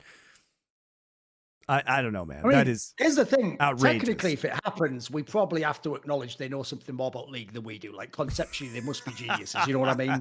They must be. I mean, I will say, people do forget on KT. Like, BDD and Deft can only ever be so bad. Like, those are pretty good baseline players to have as your carries. So that's why in some ways you can get away with having these guys be just all over the place in jungle and support, because if they ever turn up, you've at least got some quality players that can do something.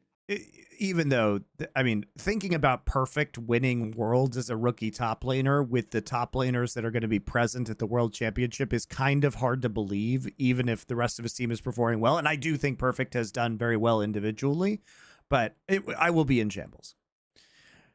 Next question. When Bo was rising to prominence in EU West solo queue in 2022, he was queuing ADC as his secondary role. In Challenger games, he was dropping 20 to 30 kills every game.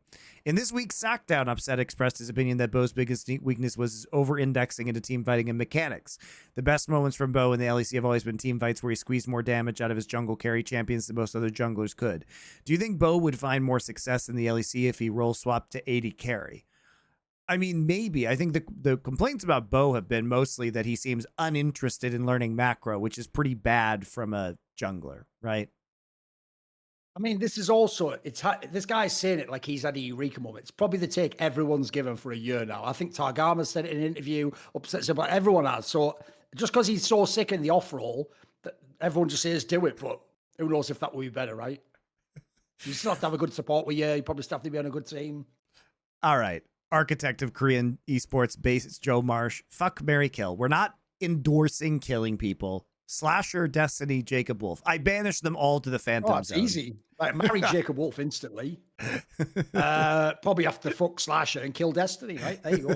There you go. Because the way I do it is this: it's like what level? Like, if I had to live with one of them, yeah, I'd probably just pick Jacob Wolf. Like, you could actually easily look past Jacob Wolf's flaws, and he's all right. But he's not a bad human. Like, Yeah. and he's not bad at his job.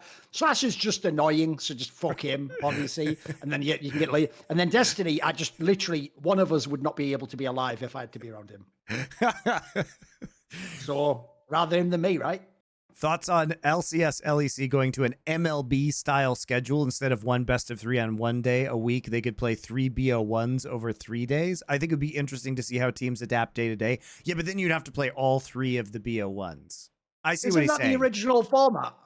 No. Because you would play different teams. He's saying you play the same team BO1 on 3 different days. Right, I see. Oh, that's why the baseball angle, right? I see what you mean. Yeah, so like, when baseball teams in the MLB, basically they travel to a different city and then they play multiple games in a row in that city, like 3 or 4 games.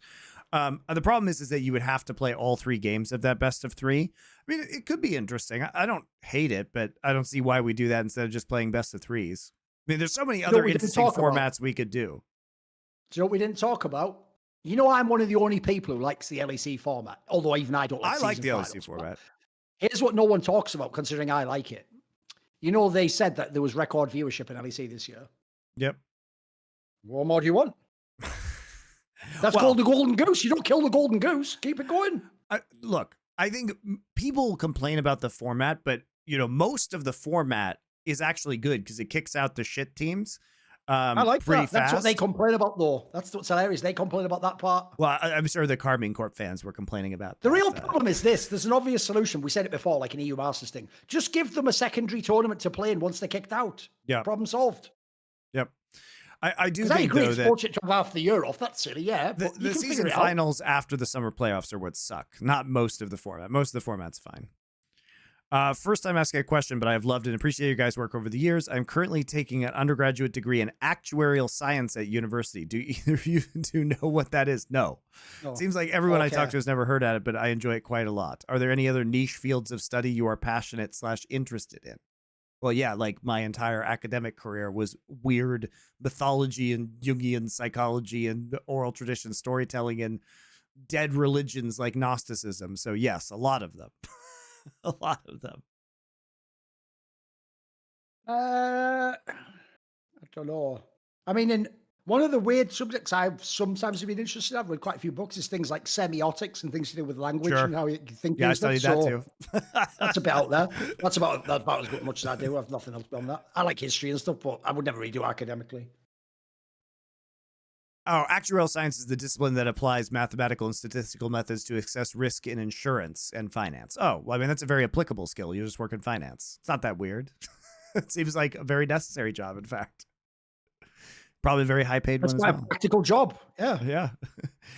Hot take. Basically, he's the guy in Memento who figures out whether or not the insurance guy's worth it, and you send the guy out to deny him his claim. Yeah. He's a piece of shit. He's a very well paid, very well trained piece of shit. There you go. Great. All right.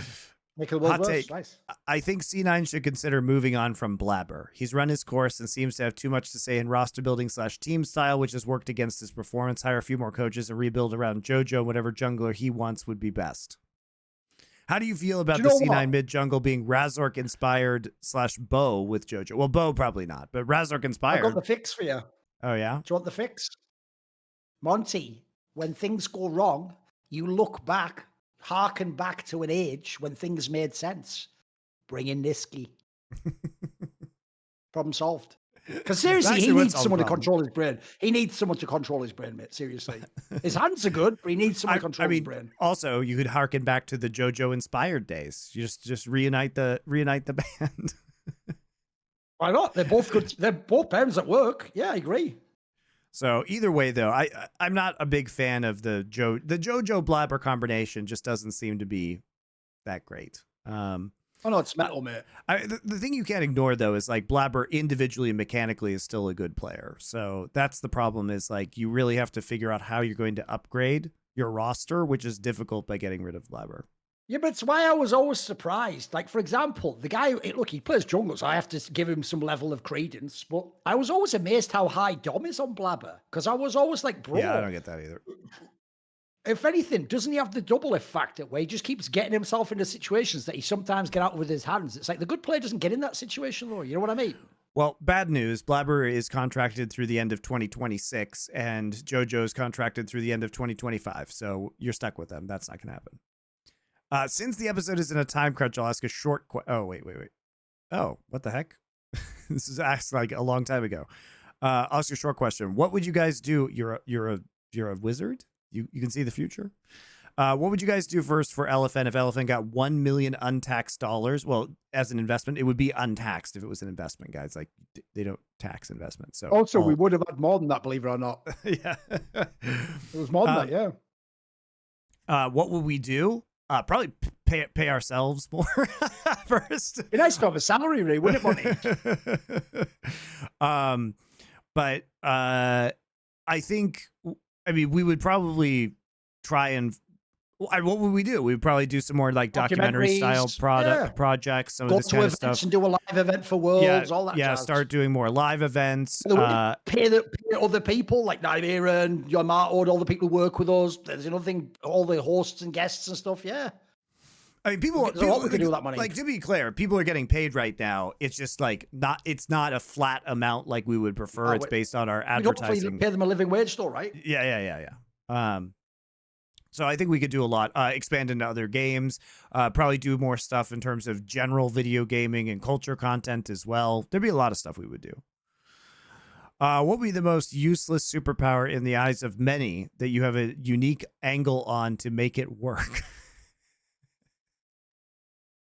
Unique superpower. Well, the thing is, Monty, I've told you. Useless superpower. Oh, useless. I don't know. I think I have to think about that one for a while. No, well, it's easy because you just pick a useless one and then get creative with it. So it's going to be something like, I know what's in the fucking pantry at all times. That's like the superpower because you know that anyway. You know, there's something like that. It's something like that. Like I can guess whatever. I just somehow know. Are you ready? Useless superpower. I just know when I meet someone instantly the name of every one of their relatives. Now, if you're really charismatic, you could do a lot with that, Monty. It seems useless, but you could do a lot with that. You could be a con man, pretend psychic. I would pretend I was psychic, and I'd do stuff like, I'm seeing a John, and he's kind of an older gentleman. My dad, John. Yeah, the thing about John is, and it's Linda that he's with, isn't he? Oh my God, listen, these things come to me through the vibrate, and then you'll be the ultimate con man of all time. There you go. Or just a magician. I mean, there's a bunch of dumb shit you could do with just being a magician like that. All right, there's one. I'll tell you a good one. Are you ready? I'd be a magician, but for real. My superpower is I can literally make rabbits come out of hats. That's all I can do. So I'll just be the best. And the thing I'd do, Monty, is my act, I'd have the greatest rabbit out of the hat. Because even Penn and Teller would be like, how was he doing it? I can't see like a fake bottom. He didn't put the thing in. That's just impossible. And I'd be like, that's magic. And I'm sorry, Penn and Teller, but I can't give away the secrets. Magician never to read the secret. And I'd drive them crazy. Yeah, there you go. I think the joke is we could actually do a lot with this topic. I think we could run with this one. Most recent addition / change to your PC setup. I replaced my main hard drive because it died. Not very exciting. I replaced my graphics card a while ago. But my PC is basically just the ship of Theseus at this point in time, where I've replaced every single part individually over time, and I have it's like a Frankenstein where I have like 4 different hard drives in it right now because whenever I run out of space, I just add more hard drives. It's a mess. It's a mess, guys. I will say hard drives just keep getting better, mate. The size of them now is crazy. Yeah, it's bonkers. Even the external ones are not. Yeah, I keep buying more solid state drives, so they're a little bit smaller. You know what I mean? I think I have I don't know, multiple 2 terabyte solid state drives in my PC, plus an external hard drive that's plugged into it right now. I have a 3080 graphics card, or maybe it's a 3070. I don't remember. I upgraded. I have 32 gigs of RAM. I did most of that stuff within the last year or 2. But honestly, the thing about PCs is you don't even need to upgrade them as much as you used to. You used to have to upgrade your PC all the time, and now most components are good for a few years, so I don't upgrade that frequently. I think mine's just this microphone. I just upgraded to the show microphone. Seems way better. Yeah, sounds good. Thorin, thoughts, if any, on the Dutch versus British sense of humor? I know nothing about Dutch humor. Let me think how to explain it. I mean, their humor's just sort of like, it's almost kind of a bit sarcastic. So it has some similarities in that sense. There are some things where they just have like a bit of wackiness that I don't really get. The problem is, it also depends what area you come from in the UK. Like, because I come from the north, all the stuff in the north is like quite pessimistic sort of humor. You know, it's all just like stuff where it's like about like essentially it's like trench humor. You know, it's what you do when things are hard times and people don't have money and stuff. Gallows So, humor. there's some similarities. Yeah, that's about it though. How The long problem do you is, Monty, I'll tell you a little secret here that people don't know. Here's how I can answer the question. I will never trash talk the Dutch publicly in any of my public forums ever, because the problem is I am literally an adoptive guest in their country, and I don't believe just stepping foot on some soil or having a child on it so makes those people a national resident of that person. I don't care what the legal status says. I'm talking spiritually. So I will always be a guest in their country, so I will never trash talk them, because I think the idea you would go to a country and say something insane like everyone here is racist and evil and death to this country, I think that is actually abhorrent, and you should literally be removed from the country immediately. There you go. There's a little bit of philosophy for you. So I live by what I say. I don't do it myself. So I can only tell you the positive sides of it. I'll never trash them. They have some weird things, but I won't say what they are. Fair enough. How long do you think organized religion will continue to exist in the current form? Do you think religion will evolve into something different in the future? I mean, the thing about most current organized religions is they're actually much more stable than they've been at most other points in history, because obviously when the world, like pre-industrialization and pre-globalization, you had all these weird religions and offshoots and everything kind of like rising and falling at different times. Now you have Catholicism, which has like over 1 billion people, like whatever, 1.2 billion people, and Christianity as a whole is like 2 billion people. So it's like these religions are so globalized and entrenched at this point in time that I think it's very unlikely to fundamentally change or even to really shrink in size. You know, like you have major religions and they're pretty much here to stay. They're not just going to get like trampled out in the next invasion from one country to the next, as happened in religions throughout most of history. So, you know, I don't really think it's going to actually change that much. And do you think religion will evolve into something different in the future? I don't, it hasn't changed that much, you know, post-Reformation, really. The problem I have is this. I think it'll go the opposite way. I think the pendulum will swing back and it will be more like 200 or 300 years ago, and people will become more religious, because I actually think people have realized in modernity and in the 20th century that like philosophy and postmodernism is a hollow cask and it has no substance to it. There is absolutely, it doesn't matter how many Carl Sagan fucking videos you watch, there never will actually be a true touching of the depth of splendor of imagery and tradition that religion is able to offer. And so what I would say is the reason why you won't get new religions is, like you're saying, religions now are enormous and they're institutionally overwhelming. And in fact, they tend to be, once they get power, quite hostile to any kind of change or revolution, right? And the problem is new religions come from people who don't just accept religion from outside. They actually have a Gnostic experience themselves, where they themselves like experience like the Godhead or some sort of consciousness or something.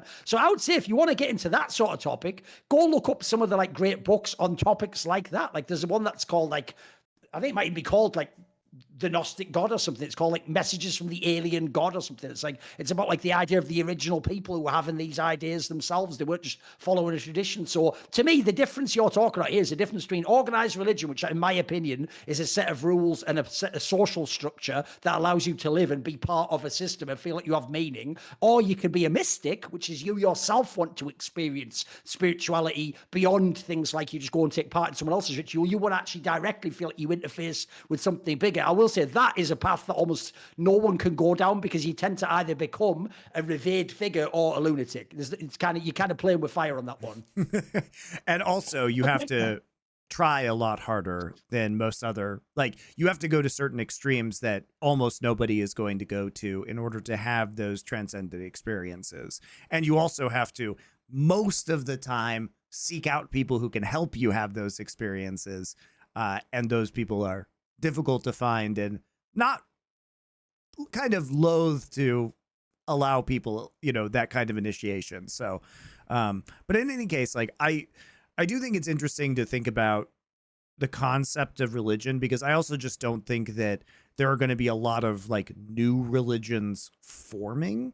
Actually hate the way he phrased the question, because he phrased the question in the mode of like, we're doing progress. Like, I wonder when religion will evolve. I actually think if you're not religious, I think you are unevolved. I think you haven't evolved up to the level of what is possible with religion, essentially. So I actually think it's the other way around, mate. I think your worldview has given nothing to the world, has only spread darkness. And it's the reason why the average person is like, let me take pills that allow me to not want to die every day so I can consume the new products. What is the new Star Wars? Star Wars, like, bro, let Star Wars go. It was for children, and it is so done at this point in time. You don't need Star Wars. You don't need to get, by the way, you know that thing, Monty? This is actually a sign of the times of utter moral and spiritual decay. Do you know in the modern day, when you have a franchise and it's like a Marvel movie or a Star Wars movie, do you know that moment when they show it for the first time, and when that classic character walks in, people go, yes!